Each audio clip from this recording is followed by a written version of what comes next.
This episode has been heavily censored due to some of the unsettling topics discussed. I know you guys can handle it, but YouTube cannot. If you want it uncensored and ad-free, it's on Patreon. Please hammer that subscribe button below and enjoy the show.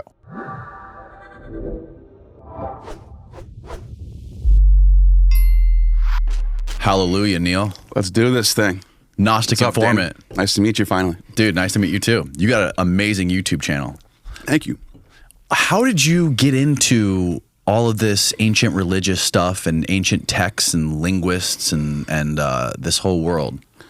It's actually a funny, well, not funny. It's not funny. It's a odd story how I got into it because I didn't do it the academic route. I didn't get a PhD. I went to prison and became a reader in there. And I became a full-blown Christian at first. Read the Bible cover to cover. And joined the church when I got out, all that stuff. But even when I was in there, I was like into like reading the Quran, the Vedas, whatever text I can get my hands on at the library that was in the prison. If it was an ancient mythology, I was reading it. Wow. And actually, it's funny because my mom was sending me books when I was in there. She was trying to find like psychology, self-help stuff. Like, she was trying to like, fix me or whatever. Right. And one of the books she sent me was Jordan Peterson's Maps of Meaning. And I was 21. I turned 21 in prison. I'm 34 now. So this was a while ago. And I was like, not educated, trying to read Jordan Peterson. It was all gibberish. I had no idea what any of this stuff meant. It's like an academic book. Right. Like I had no business reading that book. I have no idea what any of it means, but it still was fascinating. I'm trying to make sense of it. And it was like, this is interesting stuff. So I don't know. Jordan Peterson planted a lot of seeds in my head when I was young about like ancient religions and, all that kind of stuff. Mm-hmm. And when I got out, I became a Christian, full-blown fundamentalist Christian for a while. Mm-hmm. But I always had that heretic spirit. So I was always trying to read extra, the Apocrypha texts. What do those say? The pastor would be like, be careful reading those. It's not part of the 66 books of the King James. You shouldn't be whatever. Are you still religious? No, not at all. Okay. No, not even close. But I studied my way out of Christianity. You studied your way out of Christianity. That's the best way to put it. I read about the ancient like Celsus, his arguments against Christianity, Porphyry, who the Neoplatonists were, all these different, what was going on in the 2nd, 3rd century, all that stuff.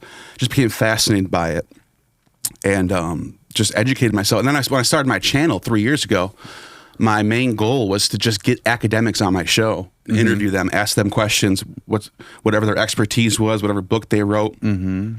I'll read the book, get them on, ask them a bunch of questions about it. Like Bart Ehrman came on a couple times. What is the biggest, most blatant misconception of Christianity, or modern that people don't know? Like yes. So a lot. Okay, this is a big one. The manuscript traditions. So a lot of people don't know that Mark is the oldest gospel. People think it's Matthew because in the open of the Bible, Matthew's the first gospel. Then right. Mark is the oldest. A lot of people don't know most of the Gospels are dated to, they'll say 1st century, but it's probably late 1st to the 2nd century where the Gospels start showing up in the sources. Mm-hmm. But this is a crazy thing. In Mark, which is the oldest Gospel, mm-hmm. there's no mention of Joseph as Jesus' father. Before that, Paul was the oldest text. Paul never mentions Joseph. So the first time Joseph gets mentioned in any of the sources is in Matthew's gospel, which is like 85 to 95 AD. But even worse than that, the scene in Mark where Jesus returns from the dead and shows the disciples that he's risen, mm-hmm. that's not in the oldest manuscripts. In the oldest manuscripts, the ones that are dated to like the 2nd, 3rd, and 4th century, he doesn't come back. It literally ends tragically with the women weeping at the tomb. And the angels tell the women that he's risen, but they don't ever see him. He doesn't have to come back. Then when in the manuscript tradition, after the 5th century, is when you start seeing an extra 21 verses get added to the Bible about Jesus coming back and saying, hey, look, I'm risen.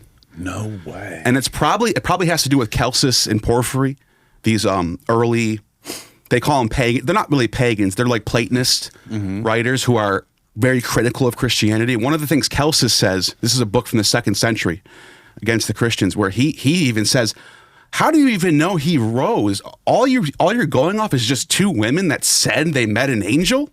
What? And you think this is the Son of God? I'm not believing this. So, and we know that this was a big deal to the Christians because Irenaeus, about a couple decades later, had to write a whole book addressing Celsus. It was called Against Celsus.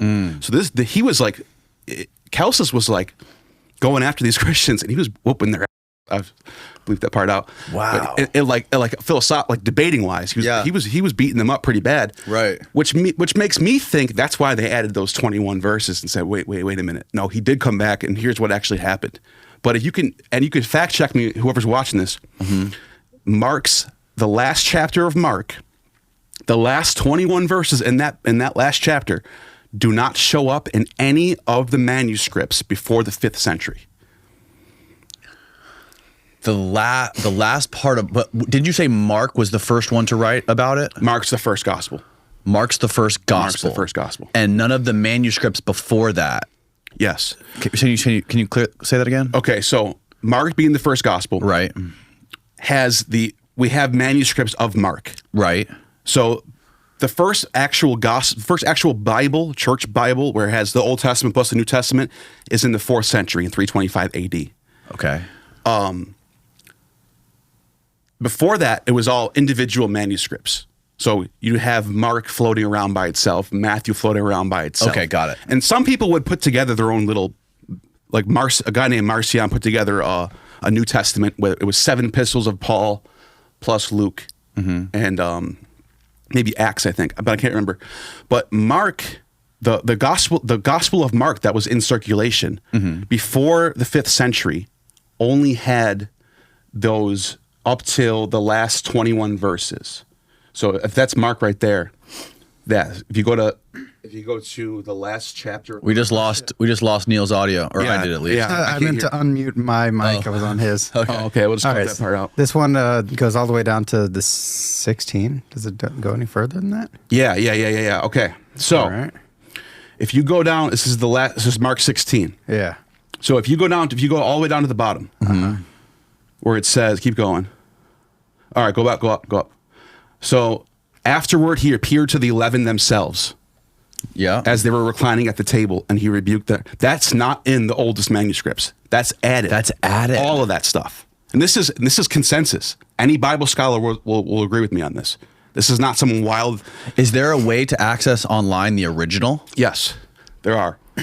How can we see find the original? Bart Ehrman is a textual critic. Dr. Bart Ehrman. This is Bart where Ehrman. Okay. And he has like the different manuscript traditions and the translations of them, what they say, what the variations are. And you could just like look up, like he'll point out that those last, so the last verse is 19 or 20 actually. It's all the way up until when you start seeing Jesus appears to Mary Magdalene. That's the last verse of the oldest manuscripts. And now when he rose, it says it right there. Some of the earliest manuscripts do not include 9 through 20. No way. I'm sorry. I said 21 verses. I'm sorry. It's 11 verses. My bad. 11. Okay. Yeah, those last 11 verses. They don't include 16, 9 through 20. And this is Bible.com that's saying that. This is not a crazy. This is not like some word. So they don't include this one right here. Yeah, now, when all he of that. rose early on the first day of the week, he appeared first to Mary Magdalene, from whom he had cast out 7 demons. 7 demons. That's all added. That's added. And because people are criticizing and saying, wait a minute, how do you know this is even true if all you're going off is they went to his tomb and he wasn't there? Because that's how it ends. They go to his tomb, he's not there. Now, to be fair, in the Augustan period or the Flavian period, which is the 1st century, right, there was an ancient trope where if this is a big trope where a hero would die, like Hercules or something, and they would go to his tomb and his body was gone, and it meant that he rose to heaven. It was an ancient trope. So that whoever wrote Mark was basically saying this happened to Jesus too. So that is a common thing. If the bodies disappeared, it means that, you know, angels rose him up to heaven. But if you're being critical, you would say, how do you know someone didn't steal the body? So they end up adding verses. Right. That's the earliest gospel. That's what it is. That's wild, man. Yeah. How did so? Obviously, I just had our mutual friend, Mr. Hillman, on Love the show. He's incredible, man. That's my Greek teacher. He how did you discover him? I did a show with Carl Ruck. Okay, yeah, About Eucharist and the Eleusinian mysteries, stuff like that. And he follows Ruck. He's a big fan of Ruck. yeah. I mean, I think he would call himself a disciple of Ruck. I think he would say that. Yeah. Because he's throughout his career, he's always followed. Ruck's been around forever. How many people do you think there are like Ruck and Ammon that can have read that much Greek? Not a lot. I can't imagine. Yeah, unless they're like a professor in classics. Right. But people like Ammon and Ruck. Well, Ruck is a professor in classics, so Right. But they just do it for the love of it. They love the ancient Greeks. Yeah. They do it because they love it. They're not for a job at translating random texts just to get paid. Like Right. some academics do that, or become a teacher or something. They love it. They do it for the love of it, and I respect that a lot. His biggest thing when I started that podcast with him, I was like, what are you most interested in out of everything that you've ever studied? He goes, I want to know more. I want to know what Jesus was doing in that park. Yeah, that's one of those things. He won't let that go. And that's in Mark too. That's in Mark too. Yes. There's that passage in Mark. It's a very strange passage. No one knows what to do with it. It's right before the day he gets crucified. He's in a great, or what is it? The Garden of Gethsemane. And and when Judas pulls up with the people coming to arrest him, it says that a boy runs away, and the word in Greek is neoniskos, I think it is, and it means like the word literally means like baby boy, like that word's only used for children. It's not used for teenagers. It's not used for males. It's used for children. And it says he ran away and his sindone fell off. A sindone is like a wrapping you wear. Okay. And so he runs off naked. So what's going on in this passage? Right. And yeah, it's in there. I think from what I understood from the podcast that we did, is he said that Jesus was at some crazy party drinking snake venom before that. And then he went there and was using the boy as an antidote for the snake venom. The boy is liquids. That's what Ammon says. He has his reasons, so he has his. What do you sources. think about that? Well, there is. So the only precedent I would say about that, because my thing is I like to look at the text and what the texts say. And in Ovid's Metamorphosis, there's right before Orpheus gets killed, he gets torn apart by the Maenads sent by Dionysus, and the scene before that, he's mourning over the loss of his wife Eurydice. And it says in the text that women are throwing themselves at him and he's denying them. And then it says he took up the Thracian rites of plucking the young boy's manhood before they came of age. He became like castrating them? It says he turned to the love of boys. Oh. And he became like a. Oh, wow.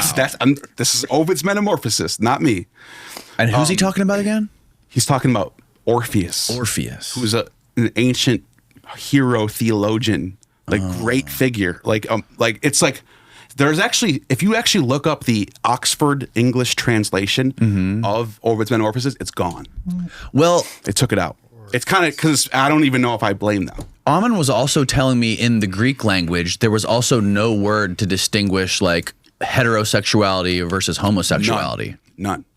And he said basically there's no word for gay or homosexual in Greek. Like they didn't think about it. They just thought of like having men and women was the same. Yeah, it's eros, which is love Bizarre, love. Dude. Agape, love. There's different words for love. Yeah. But eros is that erotic. That's eros, erotic love. That's what that means. So they would use that for man and women, or man and man, or women and women. It didn't matter. They just didn't think about it. It just didn't matter. Like it's just probably more common than it is today for people to engage in that type of stuff, you know? Yeah.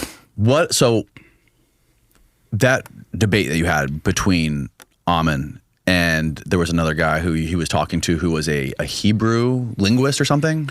Oh yeah, Kip Davis. Yeah. He's a Dead Sea Scrolls scholar. So what are the two points of views between Ammon and Kip Davis, and what were they sort of debating about? They were discussing which came first, the Hebrew Masoretic text of the Old Testament or the Greek Septuagint, which version came first. Okay. The consensus is that the Hebrew was first and the Greek is the translation of that. There is some scholarship, though. Like Russell Gamerkin is one of my good friends. I've had him on my channel multiple times, where it's not, they don't say that the Greek came first, but they'll say that the Hebrew probably predates the Greek by no more than a couple years.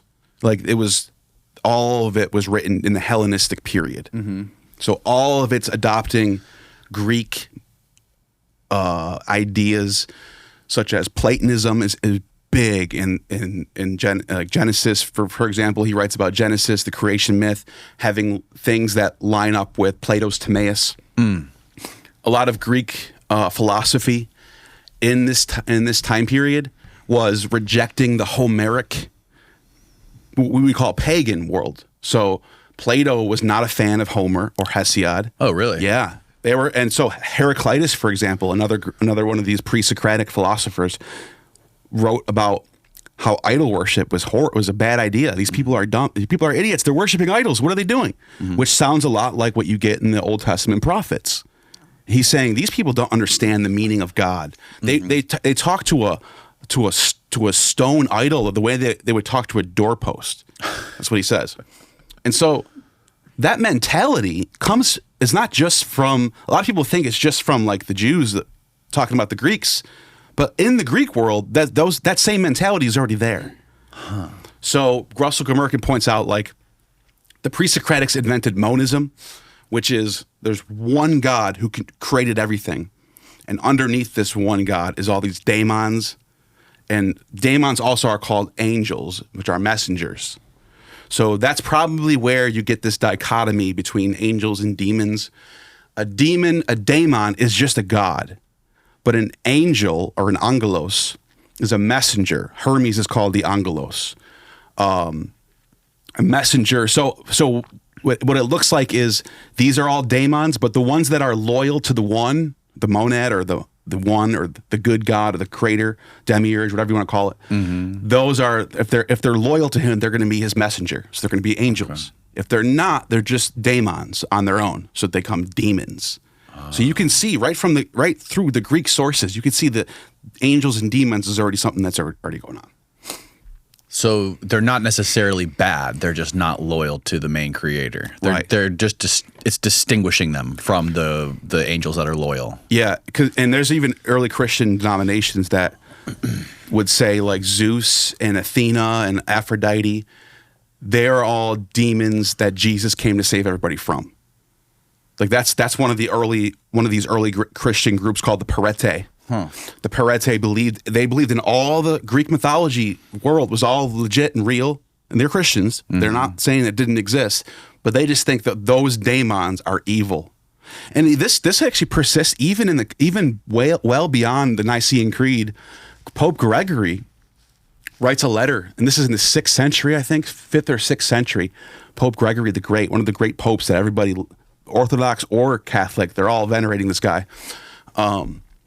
And he writes a letter to the bishop in London.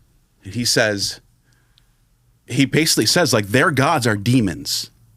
Like, he's basically saying they're worshiping demons. Like, even though they're just like, it's Odin and Freya, whatever those gods are. I'm just naming off names mm-hmm. from gods from that. Maybe not Odin and Freya. Whoever was being worshipped in Britain in that time. But he says, listen, they're going to do what they're going to do. Don't destroy their temples. Don't destroy the pagan temples. Here's what you got to do.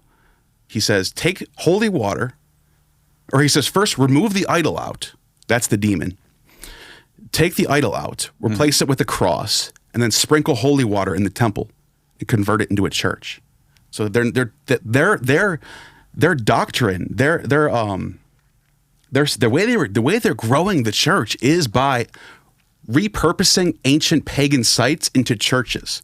This happens. There's thousands of examples of this all over Europe, North Africa, Mediterranean, where ancient pagan temples get reconverted into churches. So essentially, what Ammon and Kip, right, disagreeing about. They were disagreeing about was Ammon was saying, yeah, here's the video right here. If you, I don't know, you can find it on your channel, on your playlist. Yeah, it's on my play. Yeah. The Septuagint, which is Greek, Ammon was arguing that the Hebrew came out of Greek, or Hebrew came after Greek, right? Because the Greek language is like 250,000 words, and Hebrew is only 8,000 words. And then you guys were arguing about certain phrases, I guess, or certain terms. And he was showing how there was like one word for fear of God. Theosebes. In Greek, theosebes, right? Yeah. And then in Hebrew, they turned it into like 2 or 3 words. Ammon was making good points, and he was arguing like, look, in the Greek language, there's thousands of words. There's even 5 words for one thing. Like, there's so many ways you can express yourself in Greek. And then in Hebrew, it's a very, very shorter list of words and a lot less vocabulary. Well, here's the interesting thing. If you can have fear of God, whatever that idea, embodied in one word. Right, and exactly. And in Hebrew, it takes 2 or 3 words. Down into what it means. Yet still, Greek has 250,000 words and Hebrew only has 8,000 words. That's insane. He was saying, like, look, it actually doesn't make sense for someone in Greek to take these 3 words, fear of God, and then add a bunch of them into this one word, theosebes. It would make sense that they would translate it as it is. Because you can actually write out, like, phobos is the word for fear. Tes theos. You could say that in Greek. So it would make sense if you're translating it, you would just say fear of God. Oh, okay. But he's saying they're using a technical term, this word theosebes, which is a technical Dionysian cultic term. Why would they pick that word to translate these 3? So he's making good points. And, Kip was just like, dude, I don't even know what you're talking about. The scholarship says this, the consensus says this. He's just throwing down consensus. And I'm not a big fan of people who just waive the consensus to disagree with someone's argument. Like, either their argument's good or it's not. You should look at the argument, not just say, the consensus says this, so you're wrong. It's like, if that was the case, there would never be any changes in anything, because the consensus would just stay the same. The consensus is always changing. It should always be changed. So that I don't agree with, but I will say this. I am not a linguist. I don't know. I'm not an expert Hebrew or Greek. So I can't sit there and judge who's right between them. Right. But what I can do is I can look at the history and say, look, we can test this. There is a way to test this. And so whether or not the Hebrew or Greek came first, I don't really care. I want to know is how old can we date the Masoretic Hebrew Old Bible, the Old Testament? When does it start showing up in the sources? People think that, the people think that Moses wrote the Torah in the Bronze Age. Some people say like 1300 BC, Moses started writing the Torah, and it's been passed down since then. And then, new books are added or whatever. That's nonsense. Nonsense. In fact, when Israel got conquered by the Assyrians, by Nebuchadnezzar in 597 BCE, most of the Jews were brought to Babylon. Everyone knows this story. It's famous. The fall of the first temple, right? But what we found out later is that a lot of Jews went back into Egypt. And it was like an exodus backwards. And they settled in this city called Elephantine. So Elephantine is a city of an ancient Jewish city in Egypt that dates, we have texts from that period from archaeology. We dug up papyri, thousands of papyri. So we know what they believed in. We know what their ideas were. There is no Moses. There is no Noah. There's no David. There's no mention of Abraham. Nothing. And they're worshiping multiple gods. So wait a minute.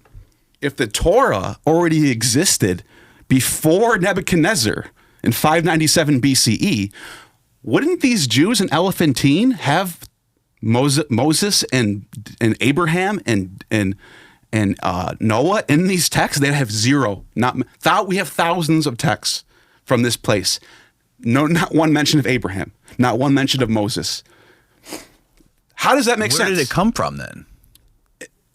Well, like Ammon points out, like I've been pointing out, like Russell Gummerkin been pointing out, these texts are written way later. Yeah. And they're just backdating themselves, which is common. This happens all the time. It happens in Greek sources, the Sibylline oracles. They backdate themselves. They'll say, this is a text from 10,000 years ago. Like, this happens all the time. This is not some random thing. That's Elephantine. That's where they're settled. And they dug up thousands of papyri and inscriptions. And they have Yahweh. They call him Yahoo. It's a different spelling of the way Yahweh, but he's there. So it is the Jews, and they're writing in Aramaic. And sorry, remind me again what year this is? They fled Israel in 597 BCE. 597 BC. So between 597 and 410, that's a long time. It's 200 years, right? Yeah. We have texts that are dating between 597 and 410 from that city, dating texts from that period. Papyri and scrolls? None of them mention Abraham, Moses, or Noah. And when were Moses and Noah supposed to have lived? Way before that. Way before that. Way we're talking Noah, like Noah is 3,000? 2,000 years before that. 2,000 years before that. Moses would be almost 1,000 years, 800 years before that. And when did the very first writings of Noah and these guys? The first. Okay, this is a great question. We can't say when's the first time it was ever written down, but we can say if there's anybody who ever mentions Moses, who's the first one to do it outside of the text that's claiming, that you can't date the text with the text, right? Right. You got to use an outside text. Who cites this text? Who's mentioning this text? You want to know the first time it's ever mentioned? When? This episode of the podcast is brought to you by Bubs. Bubs Naturals is a badass company that has collagen, peptides, it has coffee creamer, has coffee, electrolytes, and they are amazing because they are a tribute company to a Navy SEAL and former CIA contractor Glenn Bubs Doherty, who died defending American freedom in Benghazi, Libya. Again, there is obviously no shortage of collagen products available on the internet, but I support Bubs because it is not only a superior product, but they support American veterans by donating 10% of all their proceeds to veteran organizations and 100% of their proceeds on Veterans Day. Bubs collagen peptide packets are easy to use as a daily supplement. I keep them in my truck and I drink them on the way to the gym. It's flavorless, easy to mix nature, makes it easy to mix into anything.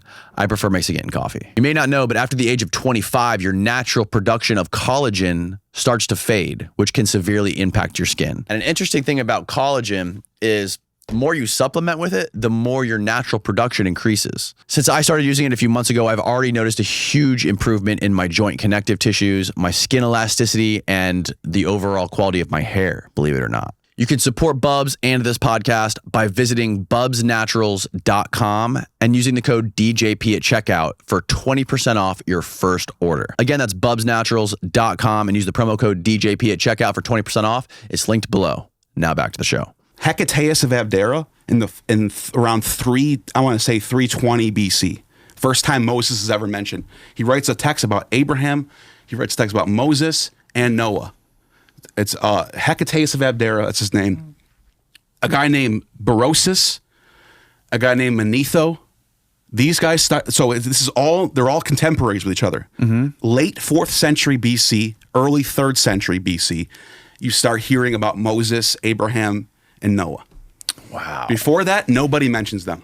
What the dude? And for some reason, in Bible scholarship land, they don't talk about this.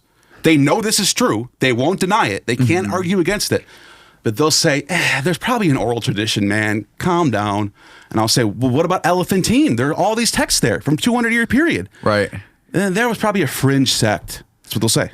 When was the Dead Sea Scrolls conventionally? What is the conventional idea when they were written? First century BC. First century BC. Yeah, so that's way later. You can't use that, yeah. But those are all in Hebrew? No, there's Greek ones. There's some in Greek, too. There's some Greek. Yeah. And I believe Ammon was claiming that some of the Dead Sea Scrolls came from Greek. Yeah, so what- there's some I can't really talk too much about this. I don't know too much, but I've heard for that it looks like the Dead Sea Scrolls, some of them were translating from the Greek side. So the ones that we found, and I'm not going to die on this hill. I could be wrong. Right. But there are people who say that some of the Dead Sea Scrolls looks like it's coming from the Greek tradition. So, and by the way, in one of the Dead Sea Scrolls, because in the Greek Septuagint, Yah-O, which is the Greek way to spell Yahweh, there is no Yah-O in the Septuagint, but in the Greek manuscripts from Dead Sea Scrolls, the Yah-O is in there. And people, when did the Septuagint come about? Well, the oldest ones we have is from 325 AD. 325. So anything could have changed between 300. Well, they say it's like 270 BC when the Septuagint got produced or translated or whatever. Right. And I'm fine with if the academics are if the experts are saying it's a translation, I don't care. Fine. All I'm saying is there's no. It could be. It's fine. It's a translation all day. I don't care. All I care about is when was it written, and to me, there's no evidence that any of the Hebrew or the Greek shows up before the 4th century BC. Wow. And that word Yah-O in Greek shows up in the oldest manuscripts from the Dead Sea region. But in the Church Bible, the Old Testament in Greek, the Septuagint, the Codex Sinaiticus, the Codex Vaticanus, and the Codex Alexandricus, those 3 church Bibles they changed the name Yah-O to Kyrios, which means Lord in Greek. So the Lord. That's why the Bible always says the Lord instead of Yahweh. Mm-hmm. But in the oldest manuscripts, Yah-O is present. We have a Deuteronomy manuscript from Dead Sea, and it says it's got the 3 letters iota, alpha, omega, Yah-O. And by the way, I think I know why they changed it, because the Yah-O is actually an old name for Dionysus. Really? Yes. Dionysus has the same name as Yahweh. And get this, Plutarch, who wrote in the 2nd century, says that he has a whole text called which god is worshipped by the Jews? And he says it's Dionysus. Dionysus. He said it's some Eastern form of Dionysus, because Dionysus wasn't just a wine god. That's like an attribute attributed to him. And then when the Romans adopt Dionysus, the Roman version of Dionysus, he becomes this wine party god. But if you go back, the oldest forms of Dionysus you could find, he's way more than that. He's a god of life. He's a god of the growing of the crops. He's a god of Bacchic. It's called Bacchic mania, but it's like divine inspiration. Wasn't he the son of Zeus? He's the son of Zeus. He's Right. the heir of heaven. Right. He was born from the marriage between Persephone, who's the queen of the underworld, and Zeus. Right. And in that text, he's the heir to. He's no other son of God, not Hercules, not Apollo. Only Dionysus is called the heir to heaven. That's it. Only one time. It's only Dionysus. And he was Yahweh. According to Plutarch, because they both have, in the oldest text of Dionysus, like there are sources of the Chaldean oracles is one. His name is Yah-O in Greek, which is the same way to spell Yahweh in Greek. They have the same exact name. And don't you have a video all about how Yahweh is the same thing as Satan? Yeah. So early Christians come along, and Marcion was one of these early Christians. Also the Sethians.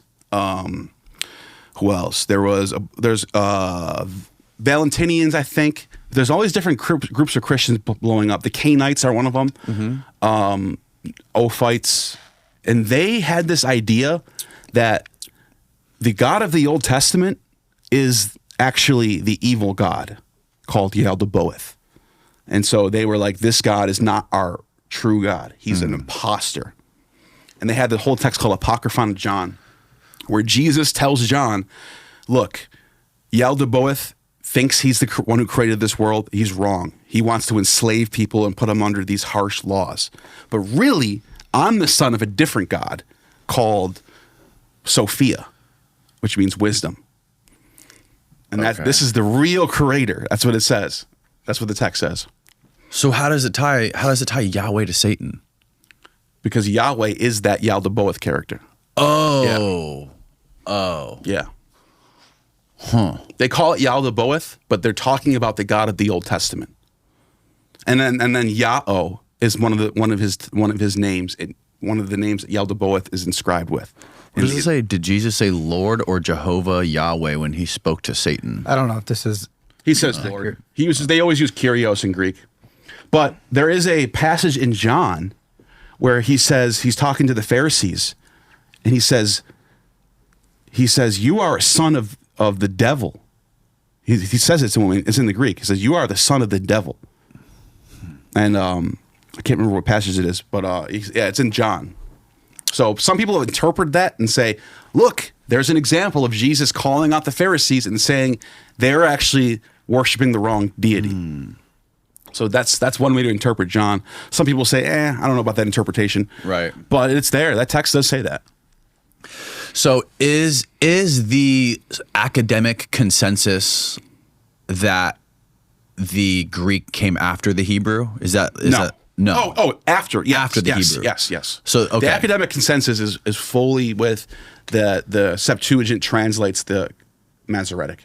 The Septuagint. Hebrew. Septuagint is Greek, Masoretic's Hebrew. That's the consensus. But that just doesn't seem likely. But I mean, Ammon is the one who's saying no. I don't. I think these Greek technical terms. He says that he thinks. Well, this is actually a good point. Adamus is one of the names of the primordial beings in the Samothracian mysteries. He thinks Adam's coming from Adamus, which could be true. Also, Ewa, the name for Eve in Greek, is a Bacchic chant, and her name is also in Greek is called Zoe, which means life, and that's so he's basically saying this split between Adam and Eve, because they're split from each other. This looks like to be some sort of early ancient Greek mystery religion rite of taking Adamus, which means indestructible life, and splitting them into Adamus and life, Zoe. So his everything Ammon is saying it lines up. Like it's plausible. He's not saying some off the wall. Right. Just that me, without having the expertise to say he's right or wrong, I just don't have that. Right. But I'm listening to him, and I think he makes a lot of sense. That it should be out there. You know what I mean? I wonder how far off we are from getting like ChatGPT to be able to translate some of this ancient texts, or how. I mean, I don't know. ChatGPT translates text. It can translate ancient Greek. I do it all the time. Really? I do it all the time. I use it all the time. You could even test it. You can even send it. You could take a passage from a certain story or a playwright, like Euripides Bacchae. Take a little passage out, throw it in ChatGPT 4. It'll say, this is from Euripides Bacchae, and this is what it means. So it knows how to translate. Yeah, because there were some people that were pushing back on Ammon when he was talking about when Jesus was in the park. He said, I am not a lay stace. Lay stace. And people are saying that lay stace isn't what he claims it is. Well, it can be. So what Ammon is saying, if you go, there's a website called Perseus Tufts. It's built by a friend of mine, Gregory Crane, professor at Perseus Tufts University, or Tufts University, and the website's called Perseus Tufts. And what it's the most amazing tool that we have. It allows people like me to become a scholar from my house. But this is it right here. You can look up. You can type in any Greek word you want on that top right. And if you type in any, you have to use the Greek though, so you won't be able to. You won't be able to. Yeah. I don't have a Greek keyboard. You have to change your keyboard to Greek, or you have to copy and paste it. Wow. You can do either or. But it's very. Once you get used to doing it, it's very easy to do. But you can, if you type in the word, I don't know, lay stace. Lay stace. Yeah, type in lay stace. It'll show all the times that word's been used in the Greek language forever. As far back, it'll say 500 BC. Heraclitus said this when he said lay stace. This is what he meant by it. It's all in there. So if you want to look up it's Lehstes in Greek. Go to the library. I don't know how to do it. Type in Mark in Greek. Mark's Gospel in Greek. Mark's Gospel in Greek. Let's see what we got. There we go. Okay, so this is supposed to be lay stace, this word right here. Yeah. Now go to Perseus. Okay. So we're looking at for people that are watching this. We're looking up the word. Yeah. This is at the Greek version of Mark that we have pulled up in one tab. Yeah. We found the actual quote from Jesus. Now we're pasting the word he used, lay stace, into this translator. Yep. All right. So let's see what. Wait. I'm sorry. Go to all search options. Go to all search. Click on all search options. Right. Oh, yeah, right there. Gotcha. All right. Now try it right there. Oh, okay. Now, if this doesn't get into right Word, here. right there. Get into paste equals. Try that. There we go. Okay. Now Okay. click on where it says middle Liddell. Middle Liddell. It's using the middle Liddell. No, go to the one above that. Right there. That one. Right there. All right. Oh, wait. Him? Okay, good. No. LSJ. I'm sorry. Use the one Attic. where it says LSJ. LSJ. Right there. Click on that one. Okay. LSJ. All right. See, robber, pirate. Where does it say that? Right on the bottom. Robber, pirate, buccaneer. Oh. Yeah. See. Okay. Wow. So what you're I'm looking not at? a Let me pirate explain or a to you robber. let me explain to you what you're looking at. So, the okay. blue text. Yes. Keep going down. Blow it up. Yeah. Blow it up. That's the end of it. All right, that's fine. The blue text are sources. So that's Cyrene, that's Plutarch, that's Plato, Herodotus, Aristophanes. Those are all different sources that use that word leistes. Okay. And it's saying how they're using it. So the first source is saying he uses it for pirate. The second one says he uses it for buccaneer. And then this one says piracies. So it's every time it's been used, it's used for pirate or buccaneer. Piracy. Right. So he's right. Buccaneer. Robber. So whoever said he's wrong is just is objectively wrong because it's only used for pirates. But what would so he was saying when he was caught in the park, I'm not a pirate? Yeah, so if you look up that word being used, and so Is that what we think now as a pirate? well, in the ancient Greek world, buccaneers and pirates, especially the Thracian ones, Human traffickers? were doing human trafficking. No way. So he was right. That's crazy. Yeah, that's what they were known. They were known for, the Thracian pirates were known for that. We had to they would do steal. They would steal people and sell them to the Scythians for slaves. We just had to do so much freaking work to figure that out. That's what scholars do. crazy, We did some dude. scholarship right there. Oh my Lord. But that's how you look up etymologies of words when that's how you do it. I mean, Yeah. that's all Ammon's doing. He's saying, look, he's being called this title. He's got a kid running away from him. It's like he's just putting two and two together and saying it looks like something's going on here. And look, people might not think that's a good interpretation, whatever. But it's legit, right? Yes. It's possible, you know. It's entirely possible. Yeah. What do you think Jesus was? What do you think who was Jesus for I think real? he was a mystic. I think he was well educated. I think he knew about the mystery religions of the time period. I think he was also devoutly Jewish. And I think at that time, Judaism, well, it wasn't Judaism, what we would say today. That's rabbinic Judaism comes after 70 AD. So when Jesus was around, it was a whole different type of religious atmosphere going on in that period. And there was a lot of magician stuff going on, a lot of Simon Magus. The title Magus, those are like people who perform miracles, and Jesus was one of those characters. So Jesus was, the title Magus or Magi. These were people who were around. And by the way, the Magi are the ones finding the baby Jesus, right? A lot of the early Christians in the sources had that title, like Marcus Magus was an early Christian. Right. Simon Magus was an early Christian.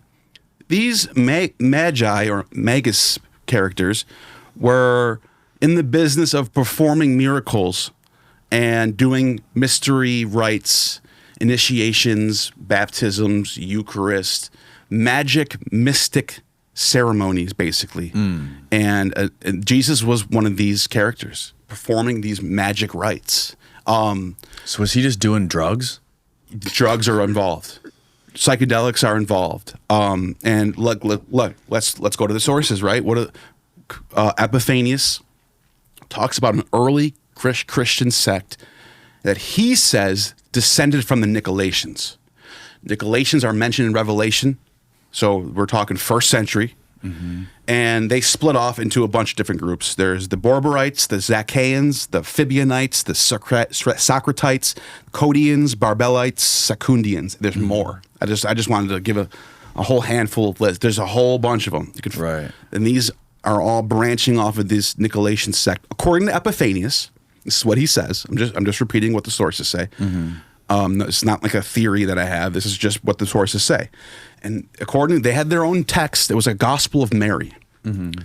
Now, people might say, I've read the Gospel of Mary. It's not this one. There's a different Gospel of Mary.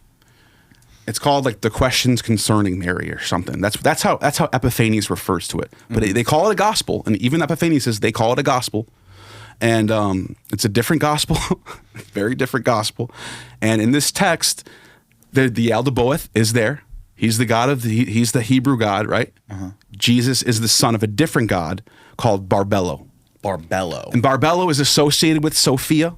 They call it the mother father. It's like a figure. It's like this very fascinating deity that is like the creator of all things, wisdom incarnate, descending from the highest ions of the monad, right? Mm-hmm. This is what they say in the text.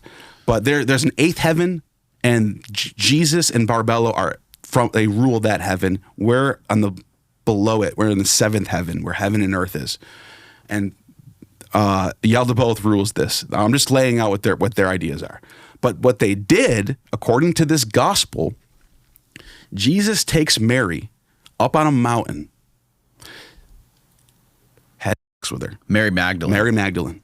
Who, by the way, Mark says the one if you put it next to Mark, we just read it. Mark says, Mary Magdalene, the one whom Jesus took 7 demons out of.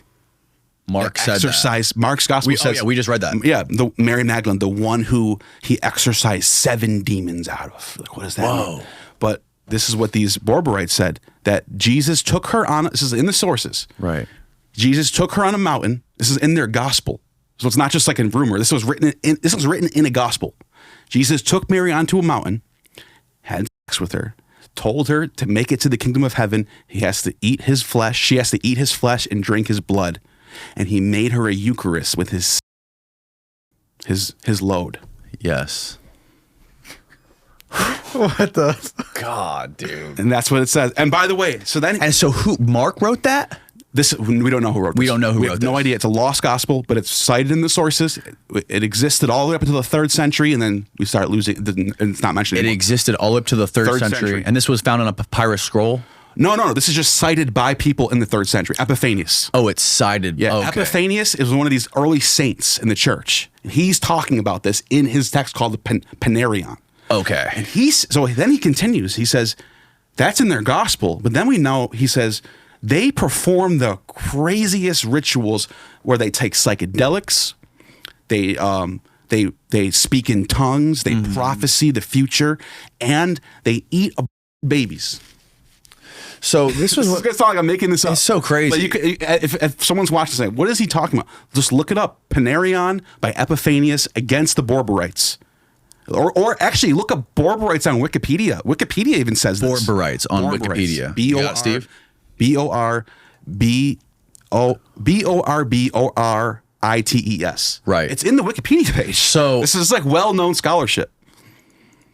all the people that were writing back then, how do we it's hard to determine like who was like what their motives were behind what they were writing, or if they had an axe to grind against somebody or an idea or a religion, or if it was just like an ancient tabloid, right? Like the National Enquirer of antiquity. and so how do you, like, even if this exists among all these other pieces of writing, like how do we know to take that for real, or if that an ancient writer could have been full of shit? That's a good question. And that's you're thinking like a scholar right now, because a lot of like Bart Ehrman is one of the people who think that Epiphanius is slandering them. He thinks none of this happened, that Epiphanius wants people to not like them. So he's making up like, oh, they eat babies. Right, like, right. Which could be true. Right. Or there could be something in the middle. Well, that's what we say. It could be somewhat Yeah. true. Maybe they are doing Eucharist with some stuff, psychedelics or whatever. Maybe they're doing, maybe not eating aborted babies. That sounds like crazy. That's like what we say about Hillary Clinton today. Right. People are slandering people, and sometimes the truth is halfway in the middle. Mm-hmm. That's how I would approach it. I would take it with a grain of salt, because Epiphanius does not like these people. You got to remember that he's writing about people he does not like. So you got to take it with a grain of salt. Right. But then you got to think, like, if he was wrong, somebody might have wrote and said, "Hey, Epiphanius is wrong about this. We don't have anything like that. Nobody can test that what he's saying. Okay. So that's another thing you got to think about. So, it could be somewhere in the middle. Right. That's what I would say. Now, Mary Magdalene, what is there contention? Because Ammon also said something about her being a prostitute. Yeah. Or it's pretty obvious. And then some people think that they were married, right? There are people who think that they're I mean, it's what is the contention there, and what? It's just the way Mary is presented in all of the Gospels, not just the ones we have, not just the 4 main Gospels, but the extra additional apocryphal Gospels. There's another Gospel of Mary too, where Mary is the one who gets all the secret wisdom that none of the other apostles have. She's the highest of all of them, and that's called the Gospel of Mary. That's the one that we have that was found in the Nag Hammadi scrolls in Egypt. But the way she's presented is like she's just always around him. She's always with Jesus. She's got other girls that are like following her, so she has her own entourage, and then she's following Jesus with his entourage. It looks like they're together, and they're like both operating some sort of mission. Whatever it is. Like they're both pimps? Whatever. This is what the mystery religions were like in the first century. Right. And especially we look at the Dionysian religions. And by the way, someone might say, the Dionysian and Christians are opposites. Actually, John Kloppenborg, mainstream scholar, one of the great academics of our time, wrote a whole book called Christ Associations. And he points out in that book that the way early Christian churches operated, they're called ecclesias. They were almost following the playbook of the Dionysian ecclesias. They were doing everything the same. So they're both groups are doing like, they bury their dead in the same catacombs together. They do specific rites at dinner parties. The way they bring out stuff, the way like he's basically saying like the evidence shows that the Dionysian groups and the Christian groups were operating in the same way, just worshiping different gods. Obviously, they're worshiping Christ here. They're worshiping Dionysus. So the devotees of Dionysus were similar in the way they handled themselves and carried themselves to the way the Christians were. Wow. So this is not like crazy to think that the mystery religions of the first century could have looked a lot like what these early Christians, what Jesus and Mary were doing. Yeah. Just in Judea, just through the Jewish worldview in their tongue, in their Syriac, whatever language Syriac was probably the language they were speaking in, which is like an Aramaic, Hebrew. Is that what Jesus spoke? Probably Syriac. Syriac? Yeah. It's a form of Aramaic that was popular in Nazareth. It was like the native tongue of the Nazarenes. So that's probably what Jesus spoke in. I think Ammon said he spoke Greek. Ammon's just like diehard. He just loves Greek. He's just a Greek. Yeah. Well, here's the thing. Ammon's going to say, well, show me a text where Jesus is speaking in Syriac. And okay, you're right. We don't have that. We're just basically guessing on what was the language of Nazareth. It was Syriac. And there was Greek everywhere, though. So he probably knew some. Everyone knew Greek. It was the language. That's like English today. Mm-hmm. If you can be here in Florida, there's places where Spanish is big, right? Yep. But everyone knows a little English. Yes. So he had to have known Greek to some extent because that was the lingua franca of that period in the Eastern Roman Empire. Right.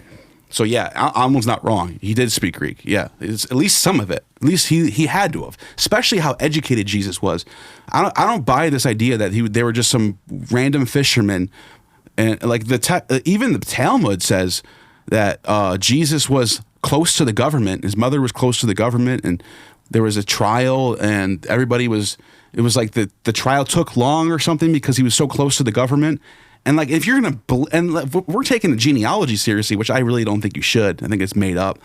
But his genealogy says he's from the Davidic line. Like, if that's true, then he's probably somewhat important, right? He's probably not just some random poor guy hanging out with some random fishermen. So there probably were like. What is the Davidic line? From King David's line. Oh. Yeah. Oh, okay. So if that's somewhat true, then he would be someone important, right? So, I mean, who knows if that's true or not. But what I'm saying is, if we look at the parables that he taught and the things that he's saying, he's very well educated in the philosophies of the time period. Mm-hmm. He comes off as like a cynic / stoic. That's what he comes off as. So if you read the Stoics of the first century, by the way, Stoicism came out of cynicism. Diogenes was the great cynic philosopher. He invented the school of cynicism. He lived in the same time as Plato. They hated each other. They're arguing against each other all the time. But Diogenes' student was Crates, and then Crates' student was Zeno. Zeno invented the school of Stoicism. So Stoicism comes out of Cynicism.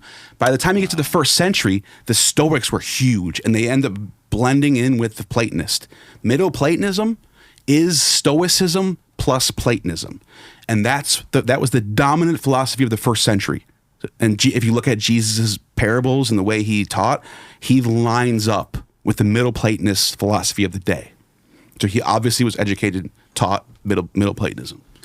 You know, it's just it's so like it's such a weird thing to me at least. It's such a bizarre field to study, just like these ancient texts and what was going on in these ancient religions and all the different translations and all the people telling these stories that happened hundreds of years earlier. Like I was just watching this video this morning about the Library of Alexandria, and this guy was explaining how the modern idea of this great library that held all the knowledge of the world was like, I think it was like 400 BC. And he was basically Alexandria? Yeah, Alexandria. Around 300 BC. Okay, Yeah. Around 300 is when it was at its like peak, Yeah, right? yeah. But at his point of this video, he was trying to There are explain like how shit just gets lost in translation. Yeah.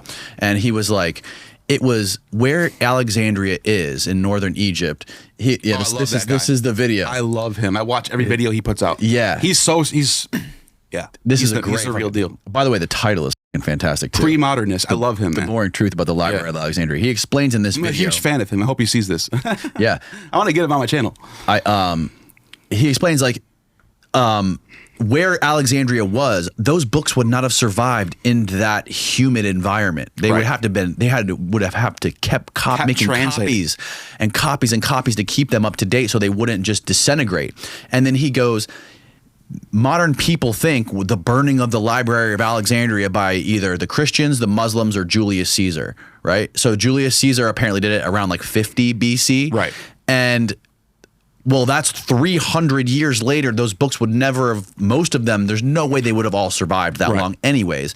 And he's like, around 50 BC, he's like, that library wasn't all that important. There was other libraries. There was like the Serapeum and these other, places. And Pergamon had a huge library at that time. Right. Antioch, Syria, Right. Rome, the major cities all had their own libraries at that time. By 50 BC, Alexandria it didn't matter because everything was already in these other libraries at the time.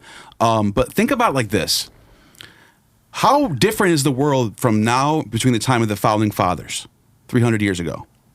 Completely, we don't even, who knows what they lived like? Who knows what books they had? Right. Everything's different now. The same would go for, it's probably even worse between 300 BC and 50 BC. That's the same amount of time period, almost, maybe a little bit less. Right. But we're talking roughly the same amount of time has passed. From 300, we think of the ancient world, we think of, 300 BC to 200 BC, everything was probably around the same thing, but no, it's 100 years have passed. Everything's different now. Right. Every 50 years, things are different. Even 50 years ago, everything was different than it is today. So you got to think, by 50 BC, whatever was happening in the Library of Alexandria is not what was happening in 300 BC. It's a different world. Right. And another point that he makes is that the first people to write about the burning of the Library of Alexandria was 200 AD. Yeah. Writing about something that happened apparently in 50 BC. Right. So that's another problem with sources. Do they know? Yeah. Well, here's another. So this is what I would say about that. This episode of the podcast is brought to you by Verso. The older I get, the more I want to invest in my health because I don't just want to look young, I want to feel young. Recent scientific findings demonstrate that it is not only possible to slow down the aging process, but it's also possible to reverse it. That is why I use Cell Being by Verso. Cell Being contains scientifically proven ingredients that target the root causes of aging, and that way you can avoid the whack-a-mole process that you get when you use regular supplements. It contains NMN, resveratrol, TMG, and together these ingredients turn on longevity pathways in your body to help fight the effects of aging. It also improves metabolism, boosting your NAD+, and so on. I started using Cell Being years ago, originally when nutritional scientist Dr. Don D'Agostino came on the show. show and explained to me all of the amazing benefits. Now I use it for pre-workout. I use it in the morning for an extra boost of energy. And essentially it is the holy grail. Verso also publishes third-party testing from each batch produced to guarantee you're getting what you pay for. So if you want to support the show, click the link down in the description. It's buy.ver.so/Danny, or use the coupon code Danny at checkout for 15% off your first order. Again, that's buy.ver.so/DANNY for 15% off your first order. And don't forget to use the coupon code Danny. It's linked below. Now back to the show. Whoever wrote about it in 200 BC or AD probably had sources that we don't have anymore. So he's writing about it, he's passing it down, and for some reason that text survives. But he had access to text that we don't even have anymore. So there was different texts to their availability that are lost. Think about it like this. From all the texts that are ever written in the ancient world, I'd probably say less than 10% of them survive. So more text by far we've lost than what we have. Right. And if you keep remembering that, it's like there's a lot of stuff we don't know about, or we just lost. And then you have to go off of secondhand sources. What does the person say about the text? They're called fragments. A fragment means the text survives, but not in its original form. It's it's like somebody citing another text. For example, a big example of this would be Eusebius. Is a church historian from the time of Constantine, 325 AD. And he wrote a text called Preparation for the Gospels, Preparatio Evangelica. And in that text, he copies chunks of other texts that we lost. That's him. And he preserves all this ancient stuff that we wouldn't have it if it wasn't for him. So we have to go through a text to find another text. So what they call those fragments. It means that we don't have the real text, but we have someone else writing about that text. That's what a fragment is. Yeah. It's just a freaking... So you can piece together like the text that we lost from what people are saying about them. Right. We've lost out of Homer's text. We only have the Homer's Iliad and Homer's Odyssey, but he wrote 8 of those. So he wrote a text called the Achilleid, which is the prelude to the story of the Iliad. It's Achilles when he grew up. Apparently, he grew up among the Amazonian tribes, the women. He grew up as a girl. Who did? Achilles. The great warrior hero Achilles, the symbol of masculinity, grew up as a female, as a girl. Yeah, because he had to hide himself from Hera. But Homer wrote all these different texts. The Achilleid, he wrote, I can't remember the other one's called, but he wrote like 10. I think they said he wrote 8 major epics. That we only have 2 of them. And Homer was also, he was like a medical guy, like a doctor. Homer, he's a bard. Which is like a singer or a rhapsodist. Okay. So he performs. He sings like the Iliad was sung. It wasn't a book that you just read. Oh, I'm thinking it was somebody else. Performance. It was a whole full-blown performance in a theater. That's what the Iliad was. Probably like the way you'd go to Star Wars and everybody's like, the new Star Wars is out. It'd be like the new Homer just dropped. Oh, that's how it must have been nuts. Holy shit. Homer's text, the Achilleid, the one I just mentioned, we don't have the original Greek. We have a Latin version from a guy named Statius from the Roman period, and he rewrites Homer's text in Latin. That's why we have the Achilleid, not from the Homer, from the Latin version. So that's how you can piece together texts that we lost. So we don't have the original Greek? No. Wow, dude. Yeah, that is so. And there's crazy. A lot of texts like that. There's a lot of. Who was the guy I'm thinking of? The guy, the Greek guy who talked about like ancient remedies and medicines. It's all in the chemical music. Galen. Yeah. That's who I'm thinking of. Galen. By the way, Galen was such a big deal. He became Galen's works because Galen's drawing from the guys before him, Dioscorides, Asclepiades. These are all like medical texts that these ancient writers are talking. Hippocrates is another one. And Galen takes all of this stuff and he writes. Galen writes his stuff. And he's drawing from these sources, but he's writing all the up to date medical procedures, how to do certain medical procedures, what medicines to prescribe. He writes hundreds and hundreds and hundreds of pages, dozens and maybe even 100 books about medical stuff. Galen's works become the standard medical text from the 2nd century all the way to the Enlightenment. It means Galen was the go-to forever until the Enlightenment. Then nobody could top him. That's how good he was. That's wild. It's nothing like. So they said Galen and Aristotle are the 2 pillars of the West from the time of Aristotle till Galen. So from the 2nd century all the way until 16th, 17th century, Galen and Aristotle are dominating medicine, science, and philosophy. That's where you go to. That's so wild. That's why people still think the term Dark Ages. The consensus is that it wasn't as dark as we thought, but I think you can make a case that, look, before the Middle Ages, you had all these great. You had Euripides, you had Virgil, Ovid, Aristotle, Plato, Archimedes, all these giant, great, amazing thinkers. And then between 500 AD up until 1600, for 1,000 years, there's no comparison from the ancients to that period. The 1,000 years before 500 AD, everything is just amazing thinkers, amazing new advancements, all this. And then, and by the way, what's his name? I can't remember the guy's name right now. A scientist. He talks about this. He got in trouble for saying this. He said, I think the Dark Ages is a legit term. Mm-hmm. And maybe it isn't, maybe it is. But at least as far as writing good classic text, that stopped from 500 AD until 1600. Can you name a classic text from 700 AD? No. No one can. I mean, I'm sure the experts can. But in the household titles like Ovid's Metamorphosis, Homer's Iliad, it's all in the ancient stuff. It's all pre Middle Ages, right? And then the Enlightenment is when you get Shakespeare, you get all this, and it's like we're back, baby. And what do you think contributed to that? Christianity. And this is a hot take. There are going to be some academics that are going to see this and say he's wrong. The consensus is that the Dark Ages wasn't so dark. I'm not convinced about that. I think it was. I think the Dark Ages is a legit term that should be used. That's a hot take. I'm going against the grain with that one. Huh. Yeah. I think it was Christianity. I think once the church. What about Christianity?